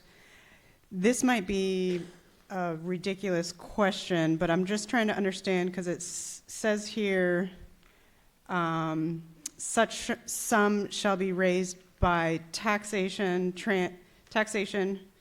transferred from available funds and/or subject to an override. Like, so who's deciding how this is being funded? Like, which of those three options is happening? I can answer that. It's not funded by an override. That's just in the article. The actual motion was raise and appropriate, which is from, you know, taxation, estimated receipts, and your state aid. But this is not funded by an override. Yeah, and that is not a ridiculous question. You vote on the motion, not the article, so thank you. Any further questions, comments? All in favor of Article 9, raise your card and say aye. All opposed? The article passes by a majority. Article 10 is going to be presented by Chris Greeley and Superintendent Robert Sanborn. And I should have mentioned earlier, Chris is on the board. Chris is also a very proud member of the Daughters of the American Revolution. So just another accolade that she brings to the table. I move Article 10 as printed in the warrant with funds to be raised and appropriated. Articles are made in second. Select Board? Select Board unanimously recommends. Finance Committee? Finance Committee recommends 7-0. Explanation/discussion presentation? I'm Chris Greeley. I'm a school committee member for the Cape Cod Regional Technical High School. With me tonight is our Superintendent of Schools, Dr. Robert Sanborn. Norman Rochaud, who is unable to attend tonight, and I are the Yarmouth representatives to your vocational high school, Cape Cod Tech, conveniently located in Harwich. Superintendent Sanborn and I are here to present the FY26 budget assessment. The budget increase is 5.68% over last year's. However, due to a 5-student decrease from Yarmouth this year, the operating assessment for the town of Yarmouth has declined by 1.3% to $2,689,748, and the capital assessment has decreased by 9% to $1,142,732 for the 140 students from Yarmouth. Our mission is technical education, with a priority on academic achievement to support our students and their goals, whether for careers, college, or post-secondary training. We are educating and training students for gainful living wage employment here on Cape Cod, and we are very proud to announce that on the heels of our 2023 School of Recognition designation for student achievement, we are very proud to share our 2024 MCAS results, which saw Cape Tech place third among all Cape and Island school districts in mathematics and English language arts, and first among all comparable technical schools, while exceeding all these schools in student growth percentile, which measures the outstanding efforts of our math and English teachers as well as our students. This has been a year of major accomplishments for us. Skills USA selected Cape Tech for the 6th consecutive year as a national model of excellence. This highest honor was given to just 24 chapters nationally out of thousands after rigorous vetting.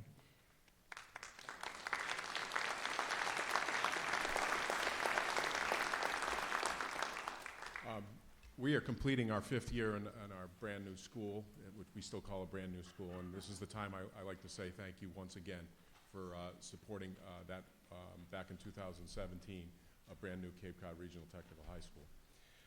But I would especially like to recognize the achievements of our Yarmouth students this year who are Skills USA, which state leadership and skills conference winners. Skills USA is an organization that are competitions in all of the 14 programs that we offer.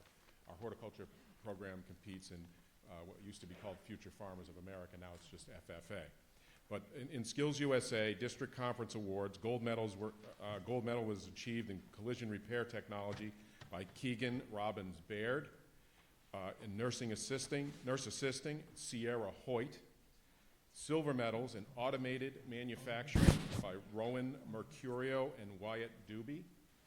CNC programmer, I can pretend I know what that means, Janaya Bland, so another silver medal. And in dental assisting, Alondra Roberte Ortiz, another silver medal. We have a state officer candidate, Laura Costa from the town of Yarmouth. And the state conference will be held May 1st through 3rd, so they're actually going up this evening. In addition, our Yarmouth John and Abigail Adams scholarship winners were Victor Arujo, Mateus Clementino, Kiriana Finn, Jesus, and Amaya Pena, Luca Santos, and Meloa Frias de Jesus. And also Sierra Hoyt, who I've already mentioned, is also named the Cape Cod Regional Technical High School Outstanding Vocational Student of the Year, and she was honored earlier in the month at Mechanics Hall in Worcester with 53 other students from across the Commonwealth. So very proud of Sierra.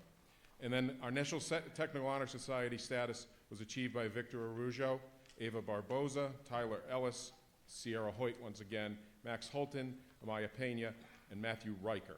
And I'm going to turn it back over, maybe a round of applause for them.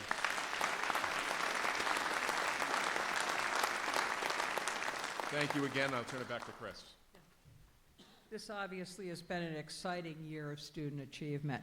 We invite you to learn more about us at www.capetech.us and invite you to visit our open to the public, the Cove Restaurant, our cosmetology salon, and our full-service automotive shop. This has all been made possible by your past support, and we thank you in advance for this year's vote. Dr. Sanborn is now available to answer questions for you. Okay. Thank you. Okay. Any questions? I'd like to see a face-off between the person that won the CNC machine and the 300-meter race. Be interesting to get them. Bring them next time. So, any questions, comments? Okay, all in favor? All opposed? Motion carries. Article 11. Thank you all very much.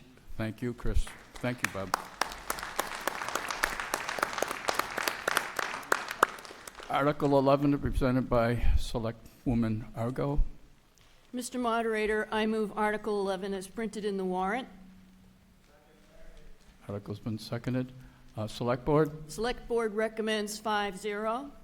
Finance Committee? Finance Committee recommends 7-0. Explanation?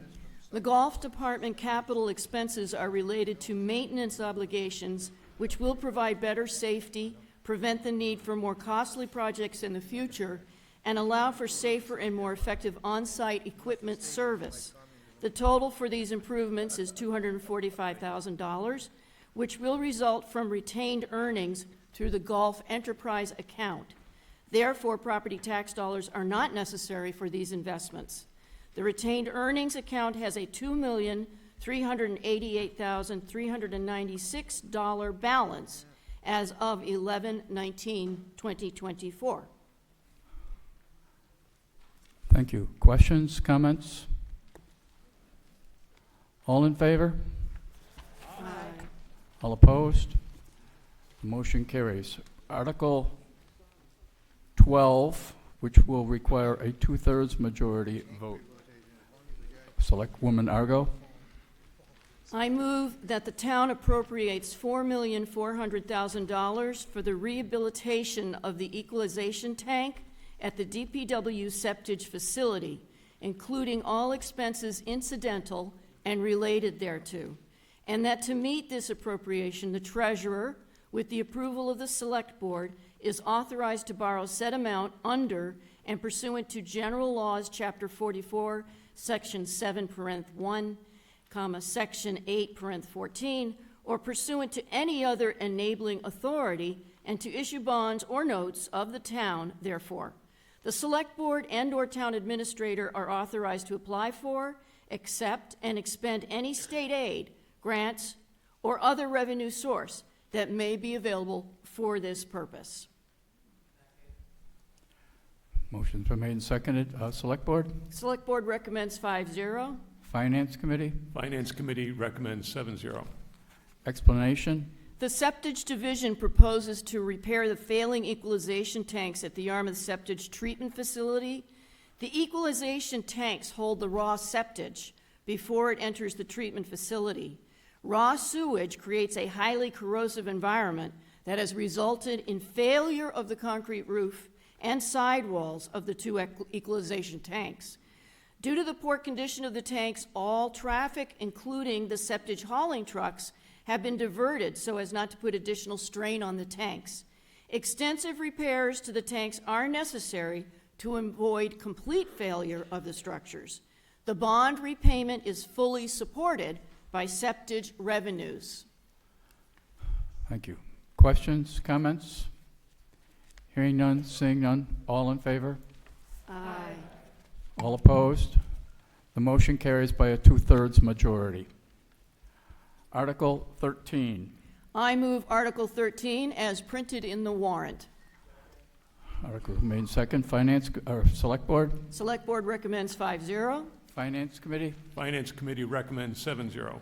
Explanation? The Water Division capital expenses are related to maintenance obligations which will provide better safety, prevent the need for more costly projects in the future, and increase effectiveness of the distribution system. The total for these improvements is shown above, which will result from the available balance in the Water Special Revenue account. Therefore, property tax dollars are not necessary for these investments.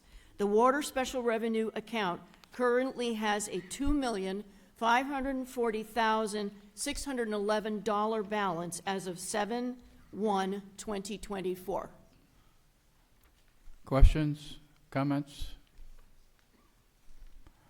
Take a vote. All in favor, please raise your card and say aye. Aye. All opposed? The motion carries by a majority. Article 14. Mr. Moderator, Zargo. I move that the town appropriates $5,050,000 for the purpose of design and construction of a PFAS treatment system at wells number 10 and 11, including all expenses incidental and related thereto, and that to meet this appropriation, the treasurer, with the approval of the Select Board, is authorized to borrow said amount under and pursuant to General Laws, Chapter 44, Section 8, parent 4, or pursuant to any other enabling authority, and to issue bonds or notes of the town therefore. The Select Board and/or Town Administrator are authorized to apply for, accept, and expend any federal, state, county, or other funds that may be available for this purpose, and to enter into intermunicipal or other agreements for acceptance of any such grants or funds which shall be used to offset the total appropriation authorized by this vote. Motion been made and seconded. Select Board? Select Board recommends 5-0. Finance Committee? Finance Committee recommends 7-0. Explanation? The Water Division proposes to design and construct a PFAS treatment system for wells number 10 and 11. In 2021, well number 10 exceeded the newly promulgated Massachusetts maximum containment level, otherwise known as the MMCL, for PFAS in drinking water and was shut down. The proposed treatment system would allow the Water Division to return well number 10 to service and will keep well number 11 in service when new Environmental Protection Agency regulations take effect in 2028. Bond repayment is fully supported by water revenues. Questions, comments? Do you have a question, sir?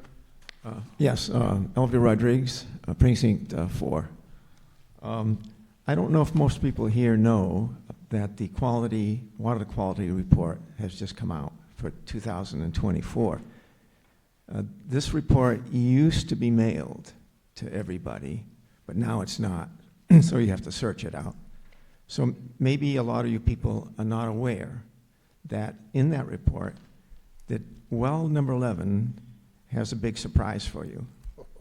It not only has PFAS that now, under the new limits that have been established of 4 parts per trillion, this well is registering 16.2, 4 times the new standard.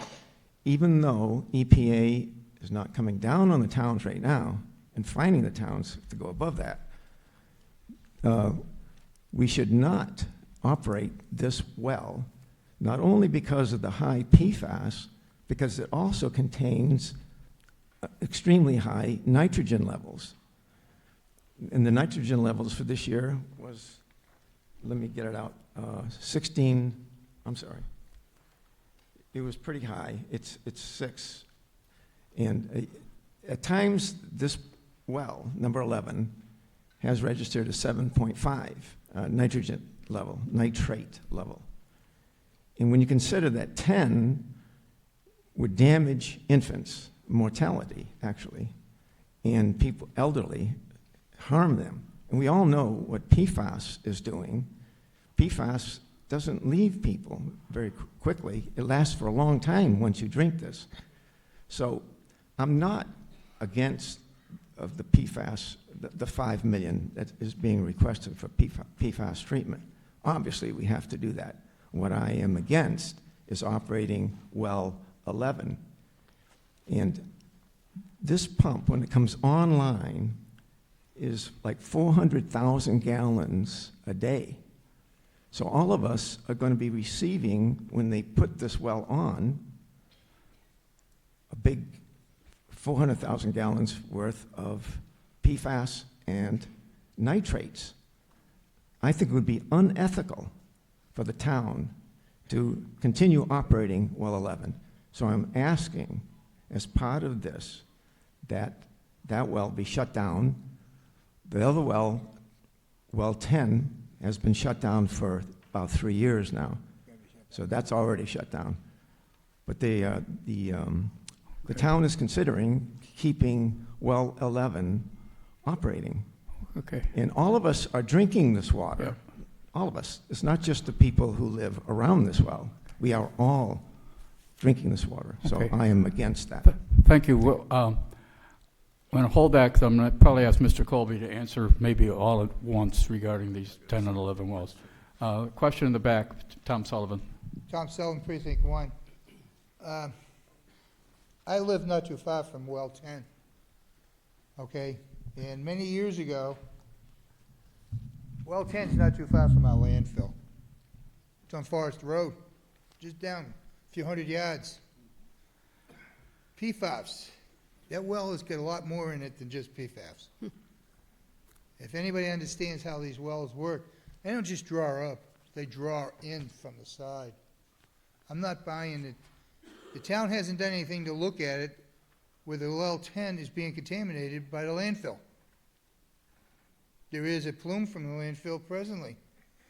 That moves northeast, underground, under the railroad tracks, northeast to White Rock Road, Station Ave. It's there, it's been there for years, the town knows about that. All right, hasn't done anything to clean it. There's a bog up there that they can't use anymore because that water well is contaminated. If you notice, the bog is being turned back to natural resources. They can't grow cranberries in there. Many years ago, before I went in and finished my military career, I worked for a solid waste company. That solid waste company, I worked off Cape, and I was in management, and I became privy to information where items were being shipped down here after hours into our landfill that could not be taken in landfills off Cape. I propose that before we do any of these PFAS filtering systems, we find out the source. and then attack it then. I think a study should be moved in to see if a plume is coming from the landfill into wells 10 and 11. They do travel quite a distance. And all right, I agree with our previous speaker that well, 11 should not come online because of the contaminants, and I think there's more contaminants in 10. Okay. I'm not buying it's coming from lawn fertilizer. Okay. Thank you. Okay? That's too close to the landfill, and I think that we need to do further study, keep the wells shut down until we find out what the contaminants are and where they're coming from. Got it. Thank you. Sir? Yes, thank you. Richard Neitz from South Yarmouth. Mine is a much more basic question as to where each of these wells are. Tom just alluded to well 10 being close to where he lives, and I know where he lives, but are they both off of Forest Road? Yeah. I've been holding off the question, because is Mr. Colby, is Jeff here? Yeah. Sort of like capture all this in one. Yes, thank you, Mr. Moderator. Jeff Colby, Public Works Director. Yes, wells 10 and 11 are off of Forest Road, and there is a dense population of houses and septic systems around that area. It is uncertain the exact location of the contamination or how it's reaching those wells, but I believe all the previous speakers are making the case that we need to do treatment, we need to do it now, we need to pass this article in order to address that. I want to assure this body, though, that the water quality is meeting all current DEP and EPA standards. Yes, sir. I didn't get to ask, my other question was, Yeah. Is there the type of equipment that's used for this process of treatment for PFAS or whatever, is that going to exude noise or anything to the surrounding neighborhoods?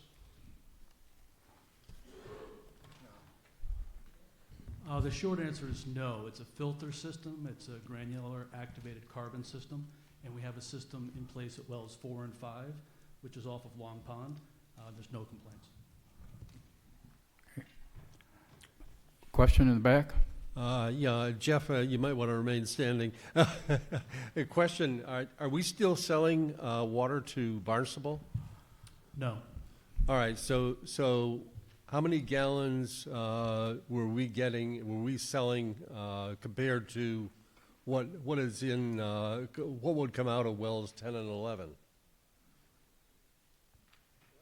I'm not sure what your question is.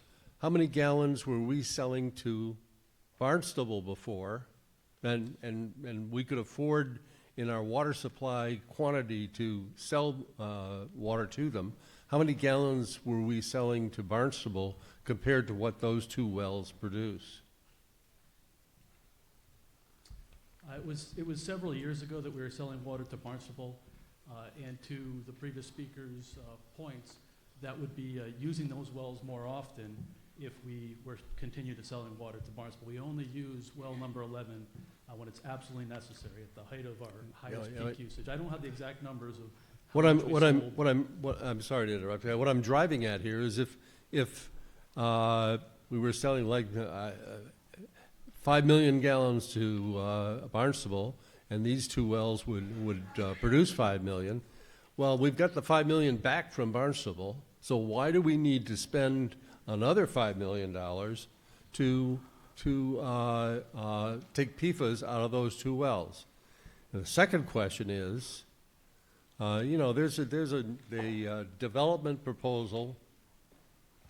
Can somebody put that back on the screen? Thank you. There's a development proposal just to the right of the senior center for 90 units of affordable housing.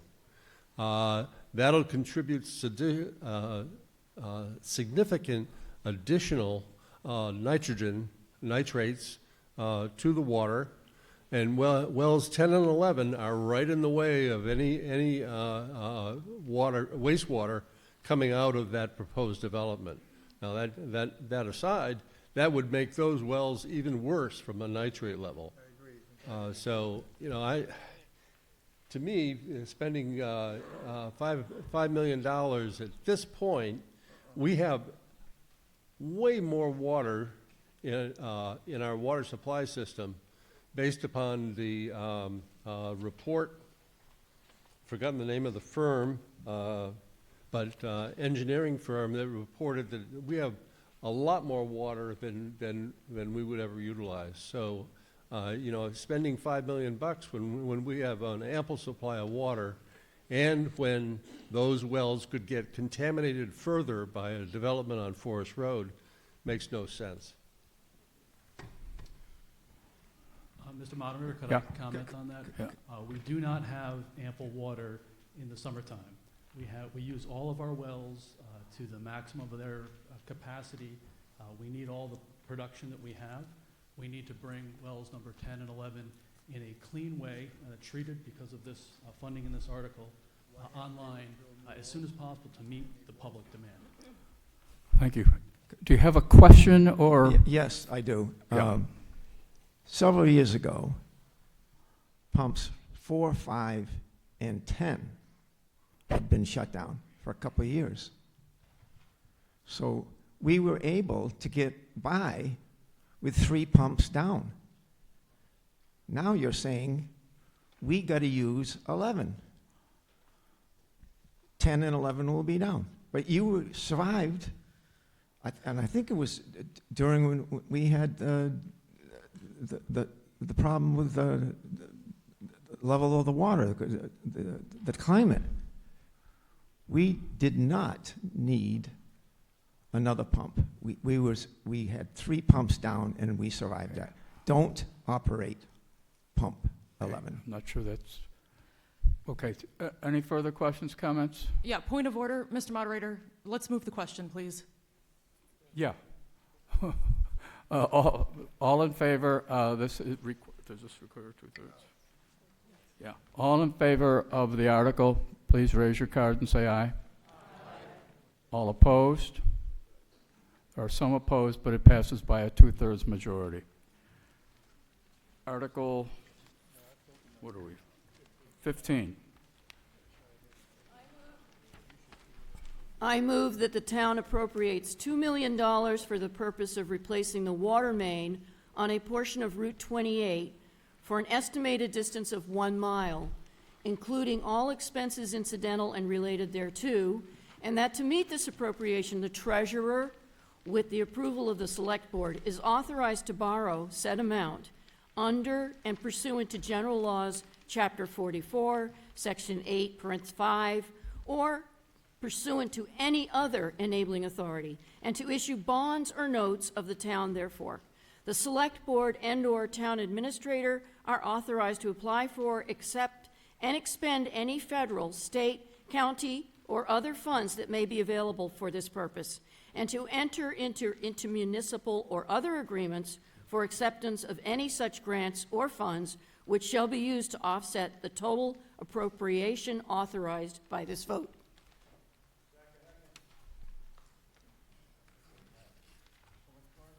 Select Board recommends 5-0. Finance Committee recommends 7-0. Explanation? The Water Division proposes to replace this section of aging water infrastructure to prevent water shutoffs and water quality concerns due to water main breaks. These water main replacements will be done in conjunction with the Mass DOT Bass River Bridge project and the installation of sewer infrastructure along Route 28. The main has reached the end of its useful life and experiences leaks or breaks several times per year, resulting in disruptions to both our water customers and the travelers of Route 28. The new main will be properly sized for the fire flow needs and provide additional valving to minimize water customer disruptions in the future. Questions? Comments? All in favor? Aye. All opposed? Motion passes by a 2/3 majority. Article 16. I move Article 16 as printed in the warrant. Select Board, Select Board recommends 5-0. Finance Committee, Planning Board, actually. Finance Committee recommends 7-0. explanation. The Yarmouth Police Department would like to enter into a 4-year finance agreement with Ford Motor Company to purchase 4 police cruisers. This agreement will allow the department to replace multiple aging vehicles with minimal impact to capital budget funds. This will reduce costly repairs to several aging vehicles used daily for patrol and administrative functions. All vehicles scheduled for replacement are no longer under warranty. The cost includes the uplift of the vehicles. Questions, comments? Do we have a question? Yes, sir. Question, I'm not opposed to spending the money on the cruisers, but I'm wondering what the interest rate is on the leases. Do we know? Is somebody? Chief Lennon, he's getting his finance book out right now. We will not know what the interest rate is until we start the procurement process, and that's when we apply for the credit through Ford, and that's when we get the lease paperwork. So at this point, the answer is no. We don't know what the lease interest rate will be. What is it right now? I don't want to quote it. I'm not sure off the top of my head. Well, I guess my point here is, and you know, again, I fully support the vehicles, but in Article 22, we're taking $1 million from free cash and putting it into the stabilization fund. If the interest rate is high, then why wouldn't we use that money from free cash to buy the vehicles as opposed to putting money into the capital stabilization fund? I mean, we would be saving money by doing that. And so I'm not sure why we're going to pay interest on a capital item like this, and where we don't even know what the interest rate is going to be, and it's likely to be 6% anyways, because that's what mortgage rates are. So why aren't we, as opposed, taking the money from the capitalization or capital stabilization fund amount and buying those vehicles? Jennifer? To my knowledge, this has been a long-standing program to fund cruiser leases, and the interest rate does fluctuate. But I think there's more advantages. This is a process that has gone through with the police chief and the capital committee. And I think some of those advantages have to do with outfitting the cruisers, and also with cruiser availability. Cruisers don't last that long. So this, we can constantly have, you have lower maintenance, and you're turning those cruisers over quicker with a lease. And getting new cruisers, and correct me if I'm wrong, Chief, but I think that was the thinking behind entering into this, which Yarmouth has been doing for a number of years. That's correct, and it also has flattened out our expenses so we can project in the future what the cost is going to be to the town. So before, we would purchase 6 cruisers, 7 cruisers, 5 cruisers, and we would have a dip, an up and a down. Through this program, we can now project out, and if you go on the CIP program, you can see what our estimated expenses are based on the cruisers that we're buying over the next 10 years, and you see that we've been able to flatten it out. Instead of coming in and requesting $400,000 one year and $250,000 another year, we've been able to flatten it out, and you can see where the lease drops off, and then we pick up another payment. And this year, it just happens to be less because we're only purchasing 4 cruisers, 3 of which admin cars, 1 is a patrol car, versus last year when we got 5 more cruisers. Thank you. Nick, question? Yes, Susan Starkey from Precinct 1. Years ago, we got the Green Communities Act passed, and we get money, I believe, each year from that. And I wonder why we're not seeing the 3 administrative vehicles being purchased through that and being electric vehicles. My other question would be just what type of vehicle is it? Is it hybrid or electric, or what are we doing there? We are trying to purchase hybrid vehicles, but we are limited, as to the finance director said, we're limited to what's available on the state contract. So our cruisers, our line cars are hybrids, but they're not your traditional hybrid. Our cruisers have a battery that when the vehicle is idling, the engine shuts off and the battery runs all the electronics, which Ford estimates saves the town about $2,600 a year. It's not your traditional hybrid. When you're driving at a certain speed, the engine shuts off and then you go to electric. We did look at an electric vehicle for the police department. It was the Ford Mach-E.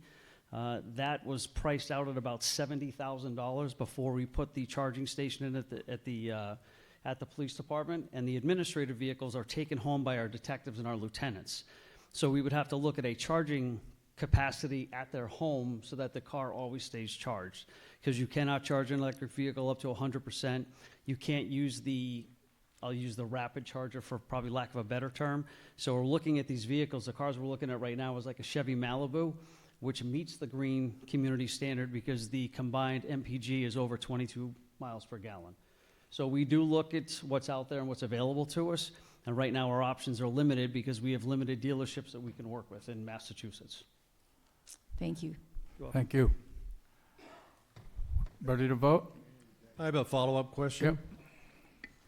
In the capital article, there's We're not on the capital article. In the capital articles, there's 306,000 for police cruisers. We're not on the capital article yet. No, but We'll get to it. leasing We'll some, get to it. and we're purchasing some. Why are we inconsistent? If we're purchasing $306,000 worth of vehicles with capital appropriation, how many vehicles is that? Number one. I'll let the chief answer the question. Thank you. The money that's in the next capital article is the prior year leases. So the lease that you are going to approve tonight is for the 58,000. That's for year one, and then the subsequent years we have to bring it forward, and you have to vote on it again. So that includes all the vehicles that we've purchased in the past.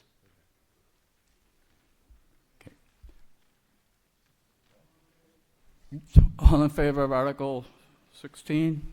Raise your card and say aye. All opposed? The article passes by a 2/3 majority. Article 17?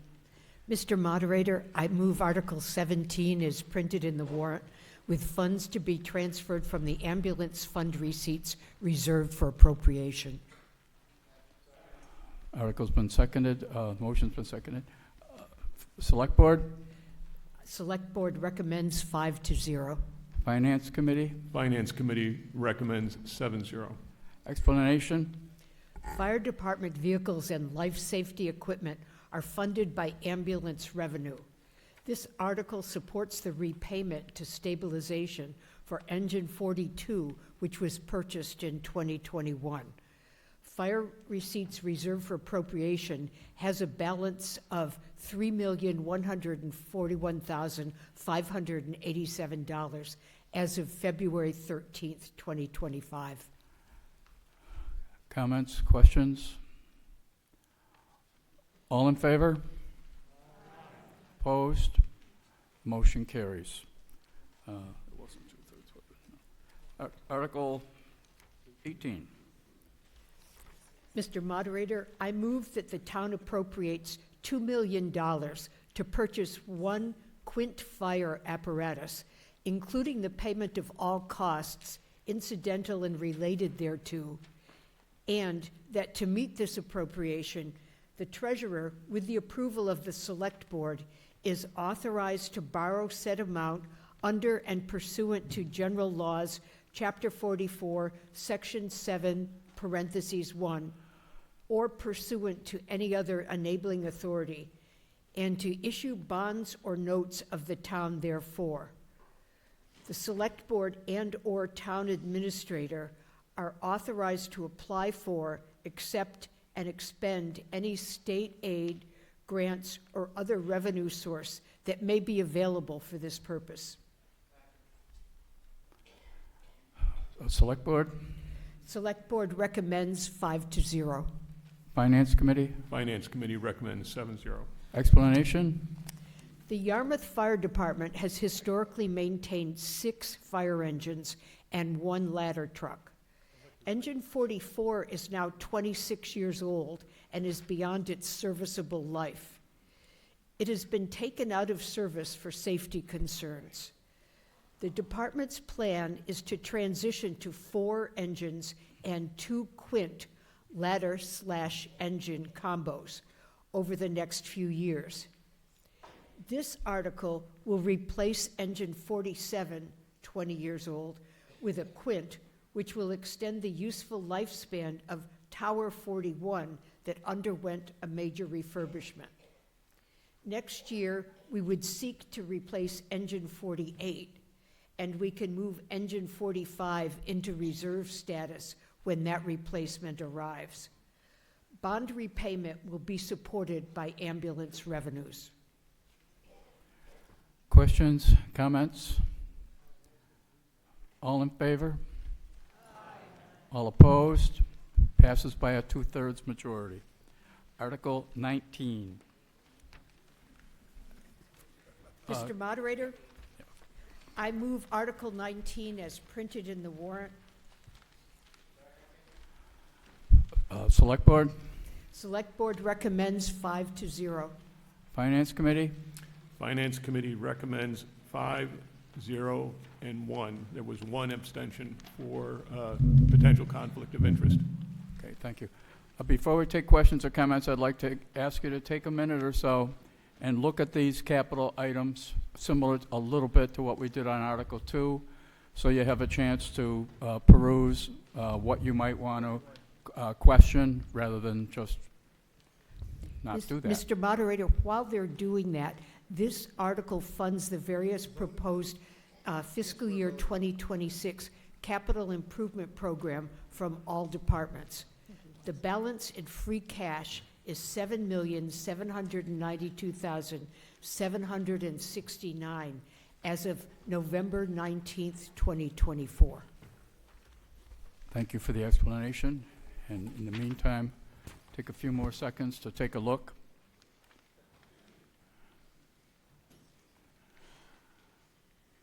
Do we have a question? Oh, yes. Vita Morris, Precinct 2. I have a comment or a question about item 15, the replacement of the town hall roof. Okay. Who wants to get up on the roof and answer that question? Yes, as a matter of fact, I'd like somebody to explain what the process is going to be, Okay. what it involves. I'll ask the town, Jeff, you want to handle that? Yes, Jeff Colby, Public Works Director. And this roof replacement, there's a series of slopes on the town hall roof, and it's leaking in many locations. There's also some leaks around the skylights. This amount will cover the replacement of the roof and repair of the leaks, as well as repair of the skylights that are leaking. There are solar panels on top of the roof that will be removed as part of this process. We're working through whether to return those back onto the roof or not. And that's something we need to work with a solar provider to determine whether they have enough useful life in them to return to the roof. That is something we're currently investigating as part of the overall project. Well, I have a question. I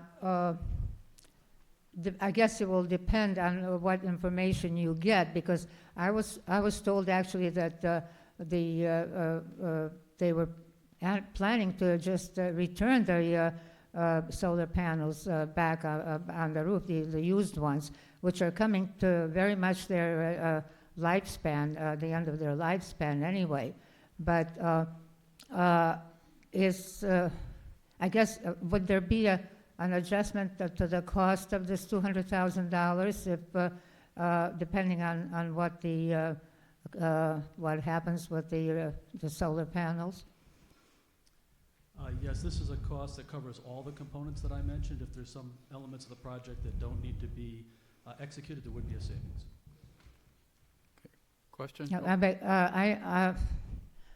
I'm very concerned about this, that there was even an idea to replace the current solar panels, because they're coming very much to the end of their useful life, and to incur a cost to do something like this, and I assume that it might involve all of the solar panels at the time. It would be almost insanity to do that. I just think, and considering now what happened in Spain and the Iberian Peninsula and part of France just the other day, to depend on solar panels or wind for providing energy in the future is, it really has got to be reconsidered by the people who are pushing it. Because this is, while Spain was a day or two before they lost power, we're celebrating, celebrating the reaching of the 100%, getting their energy from the solar or wind power. And I think the power from above showed them that they might not be on the right path here. Okay. To have caused such a disaster, and anything that people need to take, to put too much store by these solar panels or the wind turbines is really has to be reconsidered. Ma'am? Yes. Question on the waterway dredge beach nourishment. So we live in West Yarmouth, Precinct 5, and at the end there's two waterways that we've been expecting sand nourishment for over 4 years on Glenwood and Malfa Road, and we have yet to see that. Is there somewhere on the town website that we can see where these nourishments are actually happening? Somebody want to take that?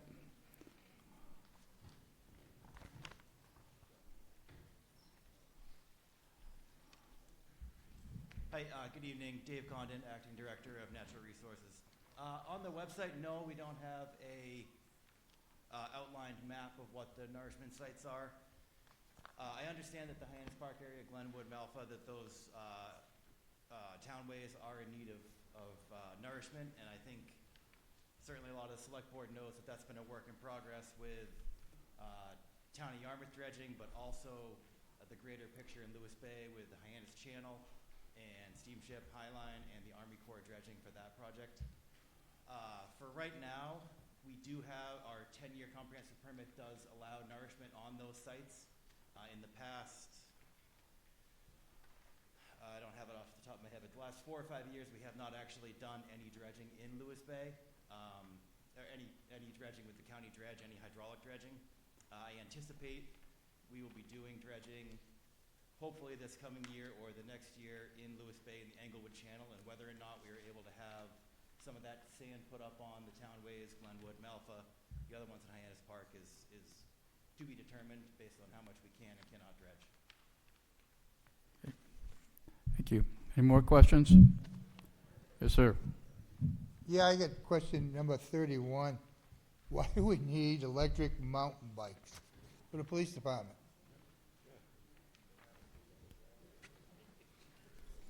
Which, police?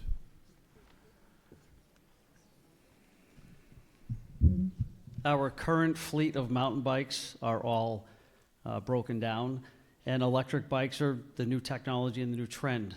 They're a force multiplier. We have, with the new bike path going in, we're going to have over probably 4.5 miles of bike path in the town of Yarmouth that will allow our officers that patrol that to get from point A to point B quicker. We use the bikes at the St. Patrick's Day Parade, the Seaside Festival. We use them for community policing. So this is just, it's another trend and it's another tool for our officers. When you see the officers out on the bikes now, they're wearing all of their protective equipment. So when I go to work, I'm 19 pounds heavier than I am when I'm at home. So if you put me on a bicycle and expect me to ride around town, officers get exhausted, and if they have to show up at an emergency call after riding at a good clip, they're going to be in a disadvantage. So electric bicycles will afford our officers the ability to cover more of the town quicker. Again, it's a great community policing tool, and it's an officer safety tool. This is not a new program to the police department. Many years ago, we had a business, one of our businesses donated 2 electric bikes. Very, very well received by the community, very well received by our officers, but because of the age of the bikes and the cost of maintenance, we retired them and actually sold them on the government auction site. So now we're looking to replace those 2 bikes with 3 new electric bikes that will be folded into our fleet. Thank you. We're ready to vote on the motion on Article 19. Article 19, all in favor? All opposed? Motion carries. Article 20. Mr. Moderator, I move Article 20 as printed in the warrant. Select Board, Select Board recommends 5-0. Finance Committee. Finance Committee recommendation was not required. Okay. Explanation? This article will authorize Eversource to install and maintain electrical service lines and related electrical equipment necessary to provide electrical service for the new water resource recovery facility at 99 Buck Island Road, West Yarmouth. Oh, I'm sorry. Okay. Explanation. That was the, okay. Yeah, you confused me. We're ready to vote. All in favor? Aye. Okay. Opposed? Motion carries. Article? Article 21. Passed by 2/3. I didn't realize that was 2/3. Thank you. That's why Mary's here, for many reasons. Article 21. Mr. Moderator, I move Article 21 as printed in the warrant. Seconded. Select Board? Select Board recommends 5-0. Finance Committee? Finance Committee recommends 7-0. Explanation? This article provides funding for settled or to-be-settled collective bargaining agreements. The town strives to settle contracts that are fair to the employees and allows the town to stay within the constraints of Proposition 2.5. Questions, comments? All in favor? Aye. Oh, sorry. No, go ahead. Well, did you have a question, Norm? Okay, so $300,000, it's an operating expense that we're electing to cover with free cash. So by doing that, as opposed to putting it in the budget, we're going to be $300,000 starting off 2026 with a $300,000 deficit. Is my interpretation correct? Is that your question? Okay, Yes. because we already voted, but I'll take the answer to the question. I can answer that question. Go ahead, Jennifer. So the first year we fund it by free cash because we don't know how much we have a calculation, but we have unsettled contracts. We also have performance evaluations. So we fund the first year with free cash, and then we incorporate that reoccurring expense into the budget. Okay, thank you. The motion has already been approved. Article 22. In the warrant. Can you reread it? Oh. Do we have a second? Mr. Moderator, I move Article 22 as printed in the warrant. Do we have a second? Okay. Select Board? Select Board recommends 5-0. Finance Committee? Finance Committee recommends 7-0. Explanation? This article funds both the Wastewater Stabilization Fund and the Capital Stabilization Fund to provide critical resources to help support future financing needs for infrastructure and capital items within the town's limited resources. The town has initiated funding the Wastewater Enterprise Fund using several sources of funding, including free cash, short-term rental tax, the septage host fee, and septage betterment payments. Similar sources will be used in the future to provide funding for this account. This funding is part of the pre-funding program to facilitate the development of the town's first wastewater treatment system. Taken together, these two stabilization funds are critical to securing the resources to continue to meet the town's growing capital needs. Questions on Article 22? Seeing no questions, all in favor of Article 22? All opposed? The article passes. Article 23 will be presented by the Community Preservation Mr. Moderator, I move that the town appropriate or reserve from community preservation funds $215,396 for each of the four affordable housing, open space, and historical preservation purposes, along with $107,698 for the administrative expenses as otherwise described in the warrant. Article's been seconded. Do we have a position by the Select Board? Select Board recommends 5-0. Finance Committee? Finance Committee recommends 7-0. Okay, there will be a series of other CPA recommendations in a CPC recommends 6-0. Okay. Explanation? This article is a required housekeeping article that appears at every annual town meeting. Fiscal year 2026 CPA revenues are estimated at $2 million and are based on an estimated property tax levy of $74.9 million. Figures include an estimated 10% match of $195,815, including supplemental match distributions made for communities that have adopted the 3% surcharge. As required by the Community Preservation Act, a minimum of 10% CPA revenues must be reserved or appropriated for each of the following purposes: community housing, historic preservation, and open space. 5% of CPA revenues may be set aside for administration. For fiscal year 2026, the Community Preservation Committee voted to set aside 10% of CPA revenues, or $215,396, for each of the three purposes noted above, and 5% of CPA revenues, or $107,698, for administration. Thank you. Do we have questions or comments on Article 23? Yes, Tom? Hi, Mr. Moderator, a question for the CPA. How much are we getting reimbursed by the state of Massachusetts on our CPA funds? We're supposed to get 100%. The last time I heard it has substantially had decreased. So what is the percentage we'll be getting reimbursed by the state of Massachusetts for our funds? The state match varies from year to year, and it depends on how much money is being received at the registry. And so we estimated very low for FY26 at 10%, but I think last year it might have been around 18%, and then sometimes they do a supplemental funding, but it's really up to the state how much they're going to distribute. So we're out of, when we originally voted for this, we were told that we'd be reimbursed 100%. Now we're down to 18%. Is it really worth having the fund? I really have to question it, because this has basically become an additional tax on us. The state was supposed to reimburse, and they're reneging on their requirement on it. Thank you. Thank you. Okay, all in favor of Article 23? Please raise your cards. All opposed?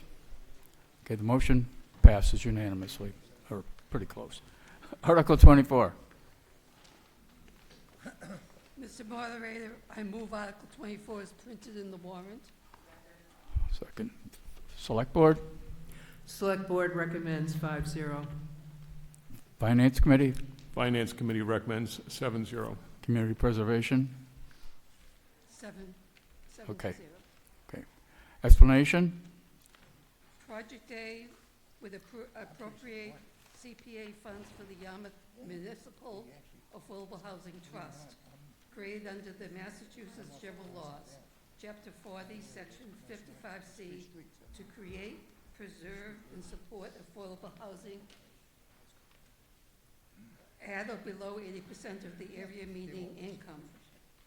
The MAHT uses these funds to support various homeownership and rental housing efforts, including acquisition and rehabilitation, as well as supporting the efforts of private developers of affordable housing. Project B would provide Hands of Hope, a nonprofit organization, with the resources to assist Yarmouth residents with funds to pay overdue rent or prevent eviction or pay first and last month's rent to secure long-term leases in Yarmouth. Questions, comments? Hearing none, seeing none, all in favor of Article 24? Aye. All opposed? The motion carries. Article 25, CPA Recreation Projects. Joanne Crowley.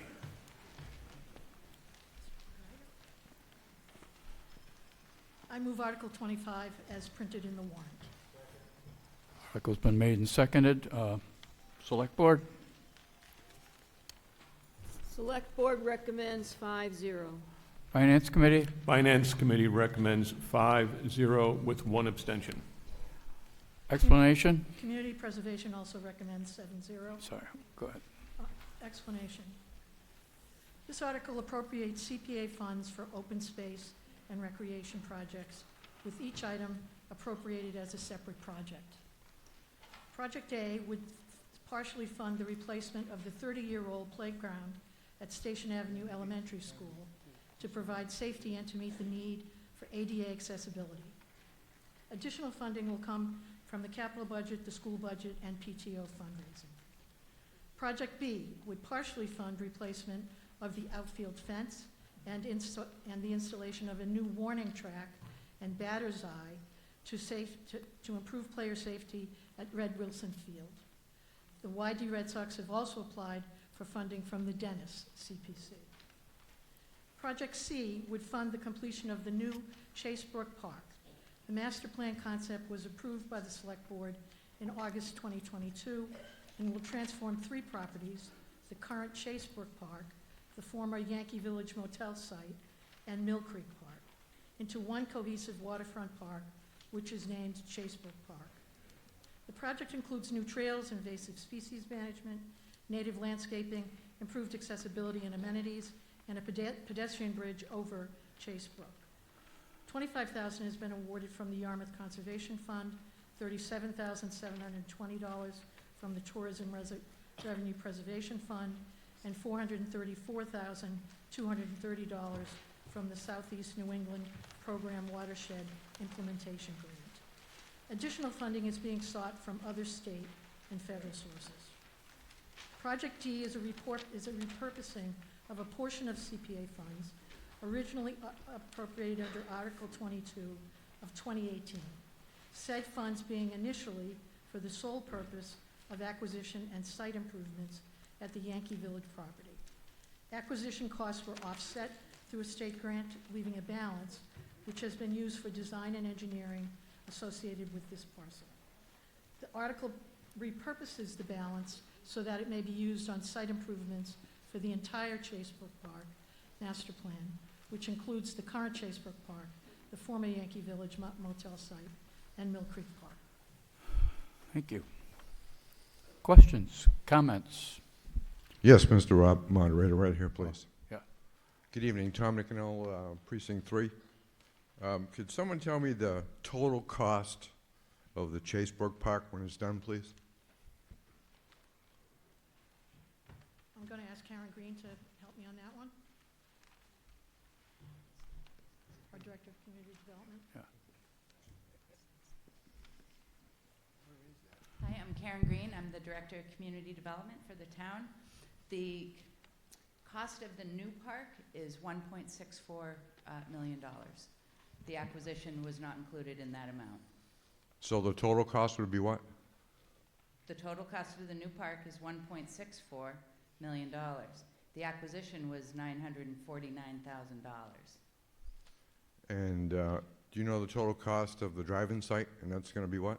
I don't have that number off the top of my head. Can you get an estimate? 12 million? Thank you very much. Okay. Any further questions, comments? All in favor of Article 25? Raise your cards and say aye. Aye. All opposed? A few opposed. The article carries. Article 26. Mr. Huggins.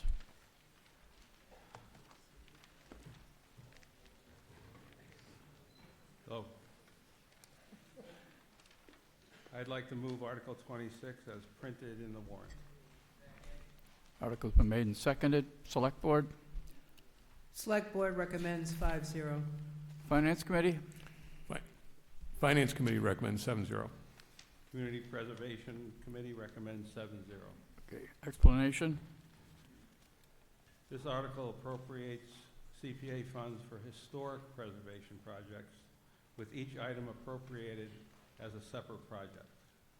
Project A would provide $325,000 to restore and preserve the exterior of the historic church, including removal of existing exterior vinyl siding on the sanctuary or parish hall, and restoration and repair of underlying wood clapboards siding, replacing underlying clapboard where necessary with clear cedar siding, restoring existing windows at front entry, and improving handicap accessibility. Project B would provide $16,840 to develop and install interpretive signage for various historical sites in Yarmouth. Signs will be installed by the Department of Public Works on town-owned land and will provide educational support for historic tourism. Additional funding has been secured from the Tourism Revenue Preservation Fund. Project C would provide $235,000 for design and construction of a monument to honor 443 Yarmouth residents who participated in the American Revolutionary War. The monument will be installed at Thatcher Park, also known as Yarmouth Port Playground. Project D would provide $23,283 to fund continued grave marker preservation at Ancient Cemetery under the supervision of the Cemetery Department. Since the community volunteer effort began in 2018, over 1,300 grave markers have been cleaned, documented, and preserved. Project E would provide $242,010 to the Yarmouth Friends to continue restoration and preservation of the 1809 Meeting House on North Main Street, including roofing, siding, windows, and doors. Project F would provide the Cultural Center of Cape Cod $30,000 for design and engineering of a limited use, limited access lift to improve accessibility while preserving the historic exterior architecture. Thank you. Thank you. Question? Yeah, Chris? Yes, Christine Greeley, Precinct 6. I just wanted to comment on Project D because I think in these few lines that are written here about the volunteer efforts from 2018 just don't really do it justice. There's been some incredible work. It was a vision of Pat Armstrong's that has then been led by Laurel Gable and Melanie Barron, who have been just an amazing group of people to come together. It's a project I have worked on, but all you have to do is go up and look at the ancient cemetery and take a look at how beautiful it is. It's not just beautiful, but there's been incredible work done by a huge number of people who are actually going in and taking a look and correcting websites and other things such as Find a Grave, where there have been some serious errors found. Part of it is if you take a look at the gravestone on the left, you're not sure what the correct dates are in there, but once it's cleaned on the right, you suddenly find that there's been errors made over the years by people, putting things on websites and being wrong because the numbers and letters and dates and everything are finally clean. But I just think when you say some volunteer efforts, I think there just has to be a lot more recognition to the amazing work that's been done for very little money compared to what it would cost to have these professionally cleaned. Thank you. Thank you. We'd be lost without the volunteers. Any further questions, comments? All in favor? I had a question. Oh, come on. Oh, I thought that was a question. Oh, so I missed somebody. Sorry. Norm? The question I have is with regard to the United Methodist Church, how much we have spent over the last 5 years. on the United Methodist Church? Because it seems like every year, now, I could be wrong about that, but it seems like every year we got 100, 200,000, 300,000. And part two to the question is, how much has the congregation spent in that period of time?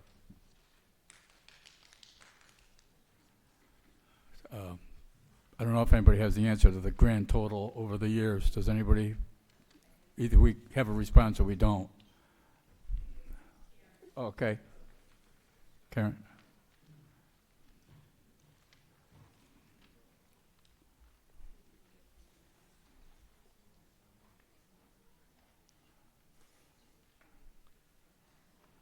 Again, it's Karen Green, Department of Community Development. I don't know over the last 4 or 5 years, Norm, but since the inception of CPA, we've made a few awards, and I believe the total is $624,994. I don't know the match from the church,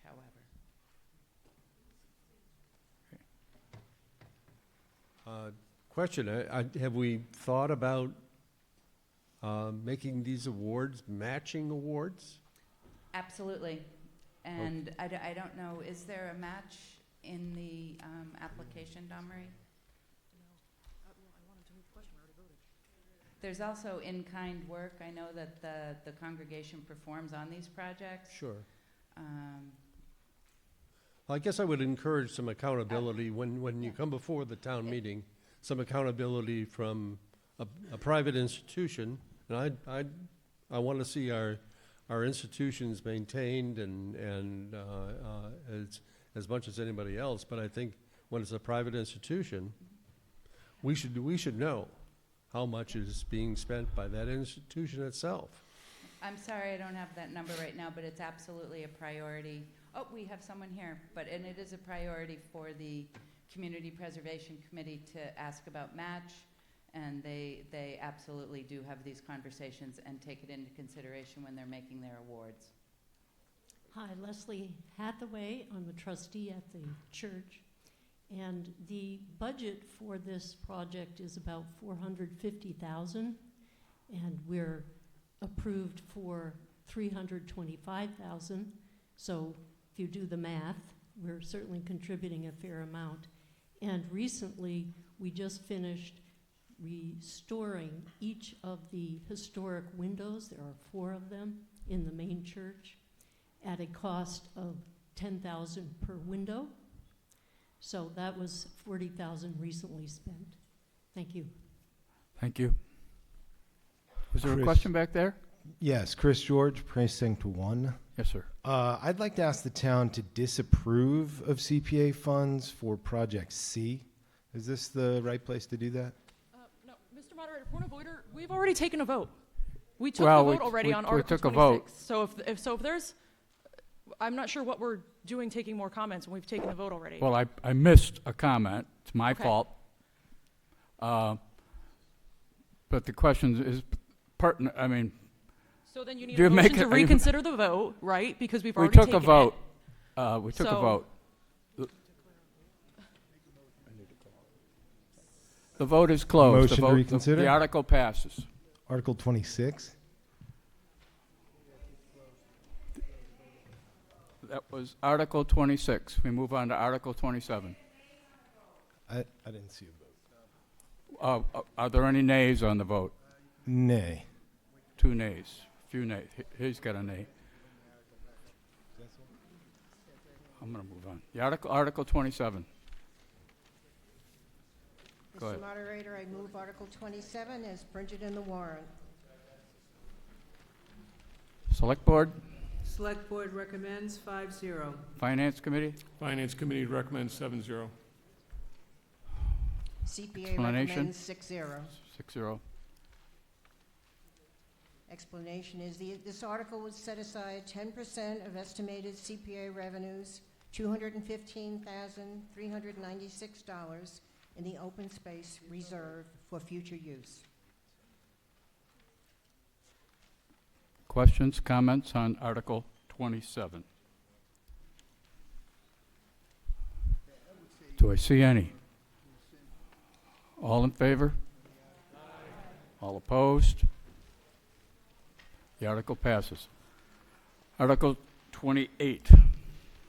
Mr. Moderator, move Article 28 as printed in the warrant. We have a second. Select Board, Select Board recommends 5-0. Finance Committee, Finance Committee recommends 7-0. explanation. CPA recommends 6-0. This article will move existing balances originally appropriated for legal expenses associated with the Land Bank program to the Community Preservation Open Space Reserve. As the Land Bank program was replaced with the Community Preservation Act, these funds are no longer needed for land bank programming. They are, however, required by law to be transferred to CPA programming.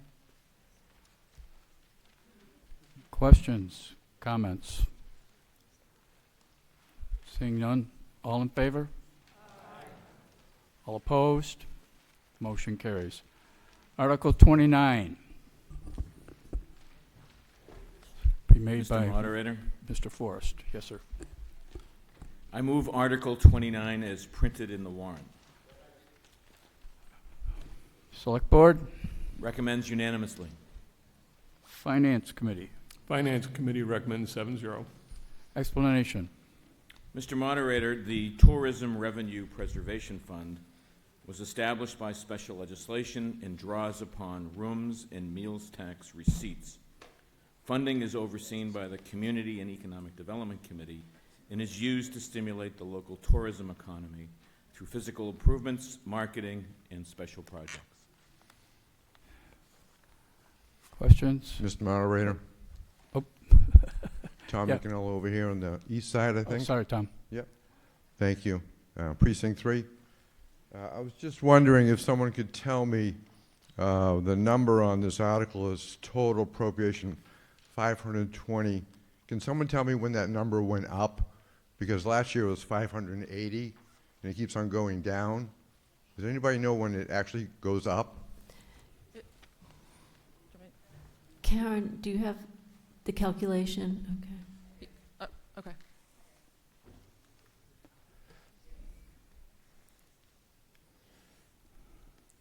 All right. In last year's appropriation was $548,925. The year prior was $585,406.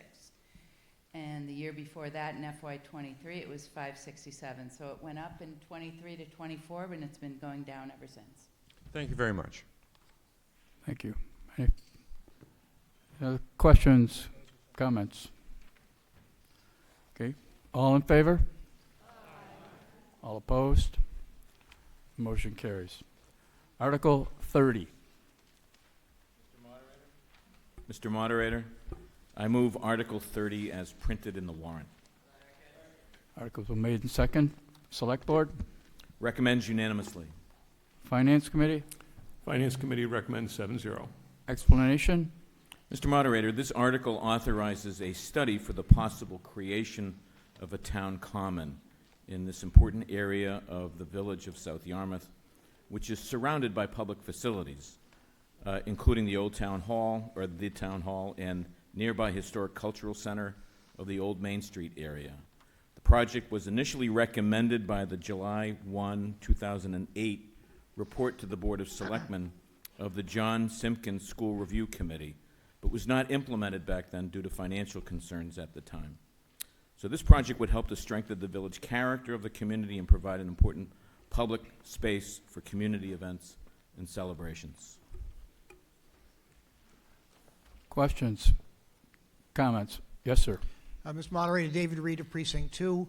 I was a member of that committee in 2007 and 2008 that recommended the town common concept for the area between the Simpkins School, MacArthur School, and Town Hall on Route 28. When the town ultimately decided to sell the Simpkins building, which I think was in 2011, the balance of our recommendation was shelved, ignored, collected dust. For 17 years until Mr. Forrest expressed some interest in revisiting the concept. This would, if approved tonight, simply allow that concept to be reconsidered with some professional guidance and assistance to see if it's feasible and economical. And if it is, presumably we would come back to the town meeting at a future date with a very specific proposal and budget, and hope that at that time we could do what was proposed quite a while ago. So I support the article. I see a couple of other members who were on that committee back in 2008 who are still here tonight. I would hope that the rest of the town would support at least reviewing this again and getting some more specific information to find out if it is doable and if we ought to do it. Thank you. Thank you. Yes, ma'am. Jan Butler, Yarmouth Port, Precinct 7. Hello, everyone. I am the founder and chair of the Yarmouth Seaside Festival Committee. For those who may not know, we are a small, all-volunteer committee of townspeople who have worked tirelessly for 47 years to bring this free festival to our community. The festival was started to bring our citizens together in celebration of our town, and also as a way to bring people to Yarmouth to help our businesses through the fall shoulder season. Back in the day, summer tourists and property owners, thank you, left the Cape on Labor Day. Well, by having held the festival on a long weekend, we have continued to bring approximately 25,000 attendees from not only Yarmouth and surrounding Cape towns, but from all over New England and beyond to help fill our hotels, restaurants, and also support 137 small crafter businesses, nonprofits, and food vendors. In regards to this warrant item, please know we are all for beautifying the Joshua Sears Memorial Field, but we are also concerned about its development into a town common and the ramifications it might have on the continuation of the festival or any other large event that may come in the future.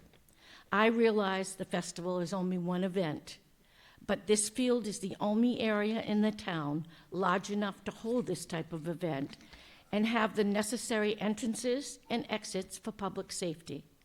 We use every available foot of the entire field to set up the festival events and even allow crafters to park on the field behind their booths to free up parking spaces elsewhere for the attendants, as parking is at a premium. I hope once this study, if it is passed this evening, is completed, we can all work together to make our town property something to be proud of and still have room to hold large events. Thank you. Thank you.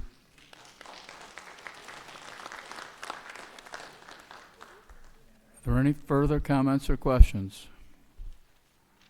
Hearing none, all in favor, Article 30? All opposed? Few opposed. The motion carries.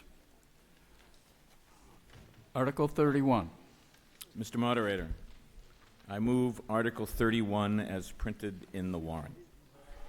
Seconded. Select Board? Recommends unanimously. Finance Committee was not required to recommend. Right. Okay, this will require a 2/3 majority vote. Explanation? Mr. Moderator, this article approves the disposition of property approved by the Property Disposition Committee in bid pursuant to Massachusetts general laws. It is an unbuildable .07 acre sliver of remnant property that received a sole bid from the abutting property owner to augment the lot of an existing single-family home. This will result in a small amount of new tax revenue for the town and will assist the town in divesting from public ownership of undesirable parcels of land held for no public purpose.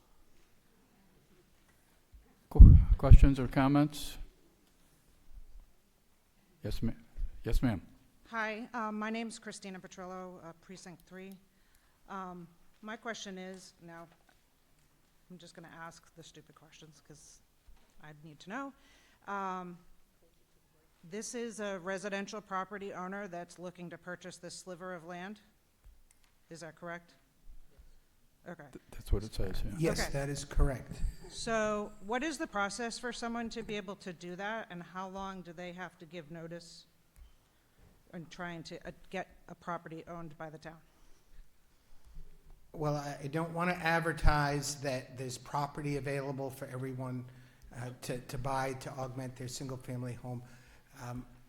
This body created, I believe it was about 5 or 6 years ago, a property disposition committee to review and see if there were any of these small remnant properties that fulfilled no real purpose. And they identified several of them and went through a bid process, and they were all previously sold. This was the last remaining one.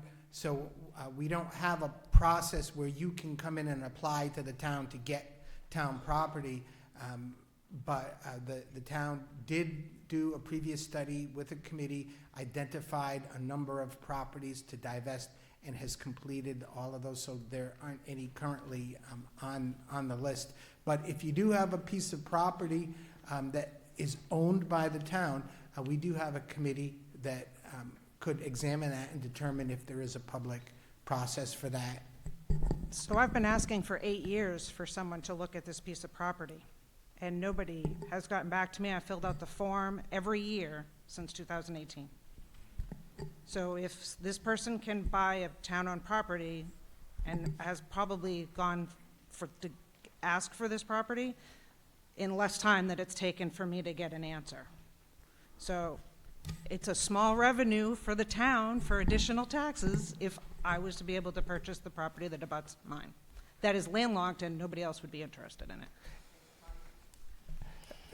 it. My assumption would be that the town has denied your request, but I've never seen it or heard of it. So if you forward that to my attention, I'll send it to the committee. Nobody's ever even responded to all of my applications. All right, I have never seen one. So if you get that to my attention, and I will get you an answer. Perfect. Thank you. Was there another question? I think there was. It's the man I missed before. I didn't miss you this time. Okay, no more questions? Okay. All in favor of Article 31? All opposed? The motion carries by a 2/3 vote. Motion to reconsider Article 26. What did he say? What article?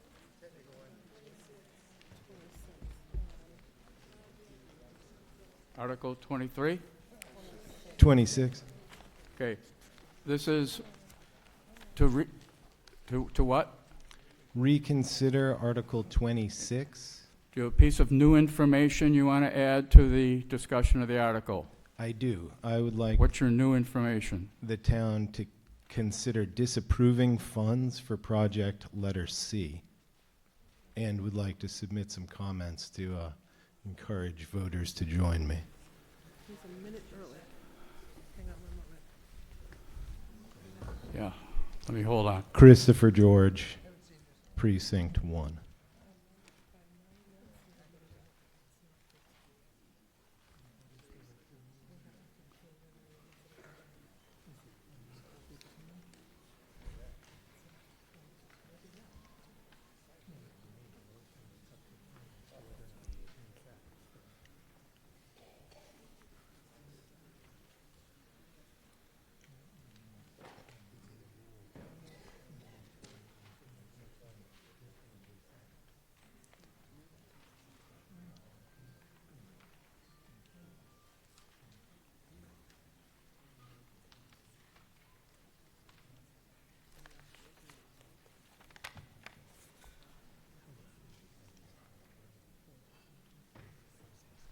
Mr. Moderator, may I point out that we do not have a second on that motion?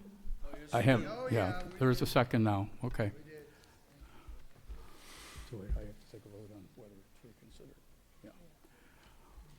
All in favor of reconsideration, raise your hands and cards. Aye.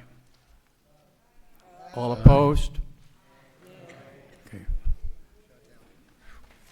Thank you. Thank you.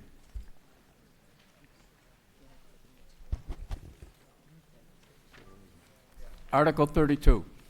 Mr. Moderator, I move Article 32 as printed in the warrant. Motion's been made and seconded. Select Board? Recommends unanimously. Finance Committee does not, Finance Finance Committee Committee? recommends 7-0. explanation?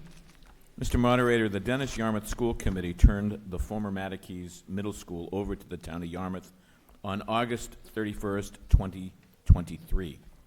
The Department of Public Works is seeking funds to pay for the ongoing costs for maintaining this former school building.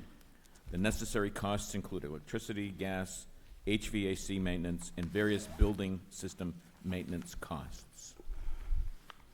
Questions, comments? Yes, ma'am. I had a question regarding what the building is used for. I believe, I could be mistaken, but I believe in one of the town meetings there was a vote that was seeing if it could be used for training purposes. And that passed, not that I wanted it to, but it did. So I'm just curious what the building is being used for currently. Mr. Moderator? Yep. The building presently is being used, at least a portion of it, with the gymnasium in the auditorium. That's being used principally by the Recreation Department. And in the past, the Police Department has used other portions of the facility for training.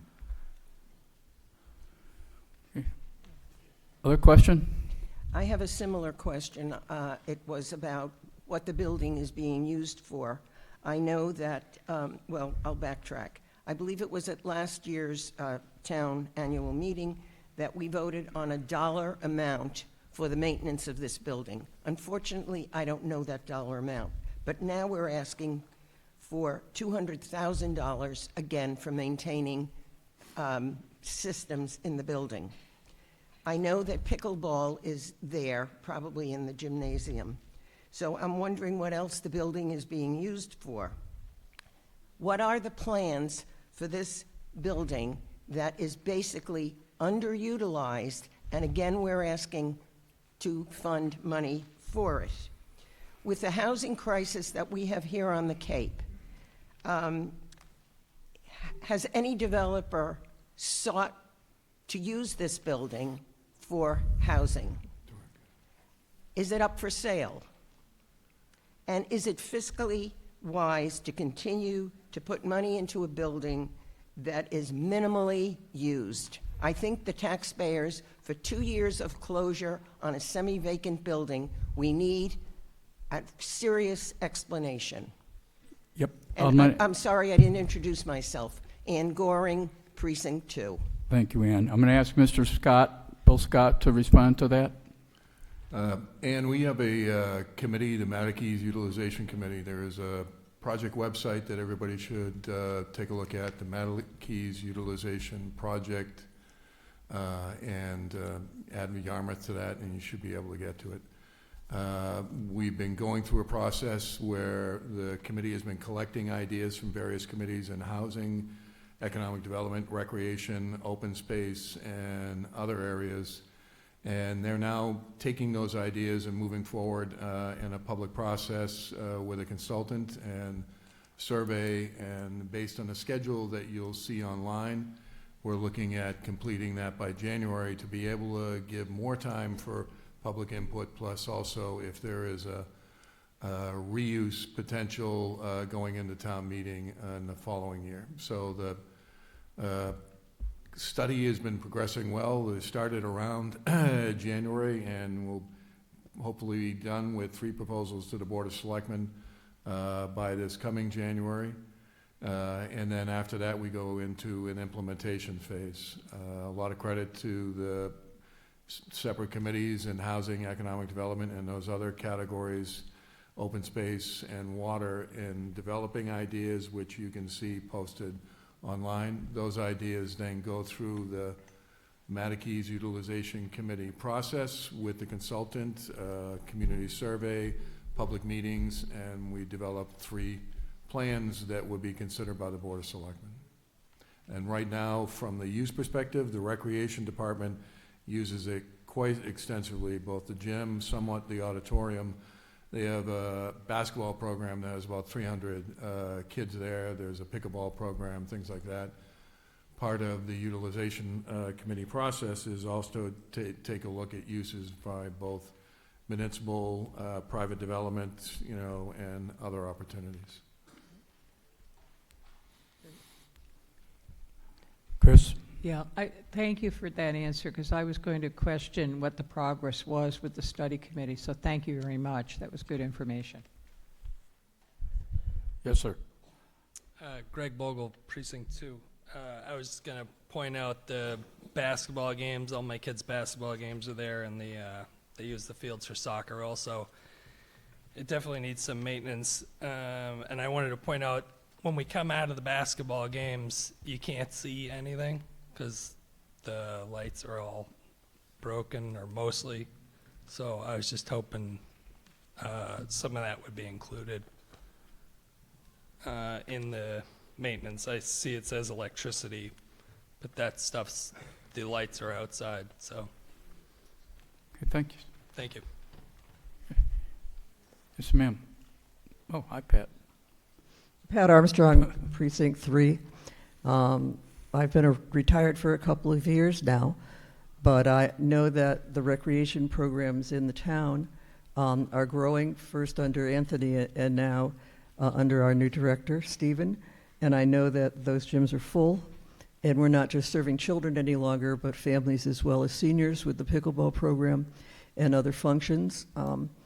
For many years, Yarmouth hoped to have a rec center, and we were never able to do that with all the other needs we had with schools and other municipal buildings. So even if this is a short-term usage, to have a building utilized keeps it alive.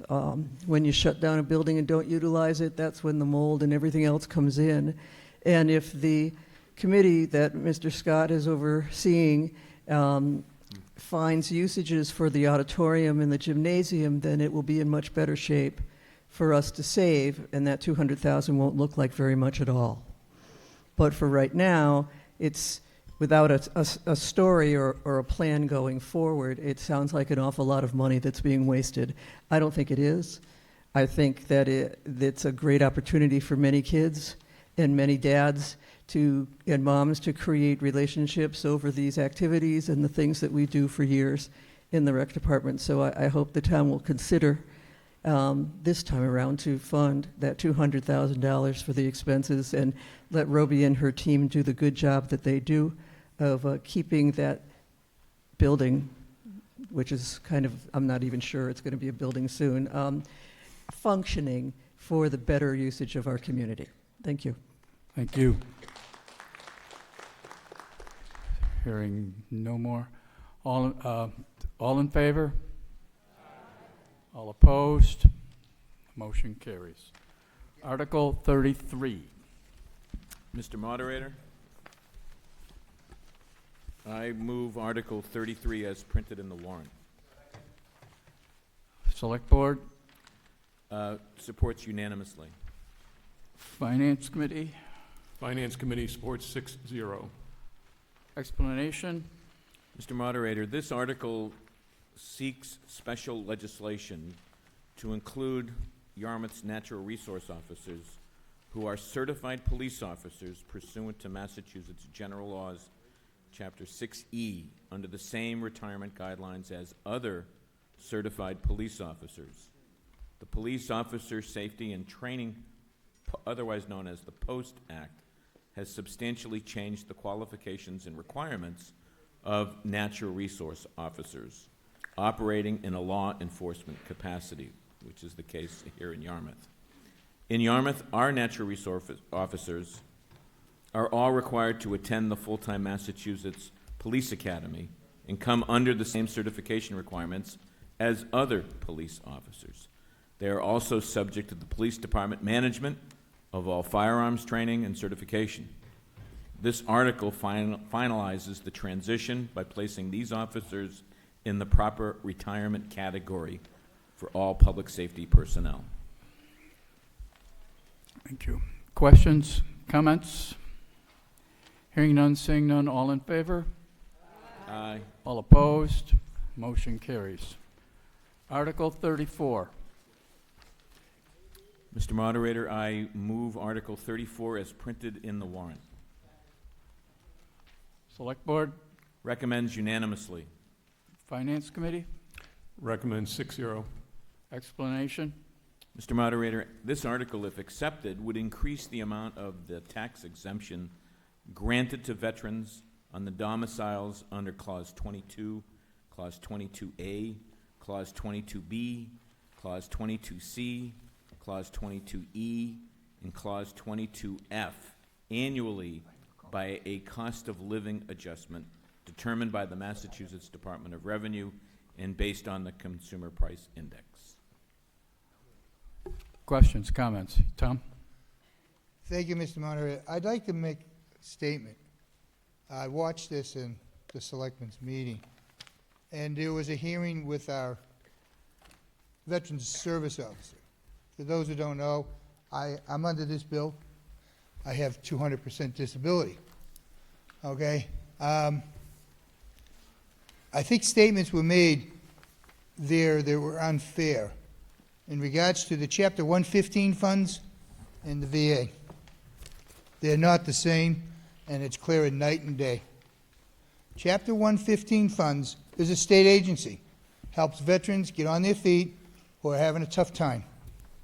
It's a short-term program. Helps them get a rent for a place to stay. All right, helps them put some food on the table if they have a family. That's under the state of Massachusetts. The VA, that's under the federal government. And to get a disability from the Veterans Administration, you have to have all your documents from your military records and from civilian doctors to prove that your injury is service-connected. That's the key, service-connected. And those of us that have those disability ratings are service-connected. The VA rejects a lot of us. It takes years sometimes to get approved, even with the new changes. So what that hearing stated was a very disservice to some of the veterans, and I found it very uncomfortable listening to what our service officers said about that. It's not the same. The 115 funds and the VA, it's a big difference on that. And I hope we approve this with no dissent. Thank you. Thank you. Any further comment, question? All in favor of Article 34? All opposed? The article passes. Do I hear some? The article passes. Accept the motion to adjourn. All in favor? Aye. Thank you very much.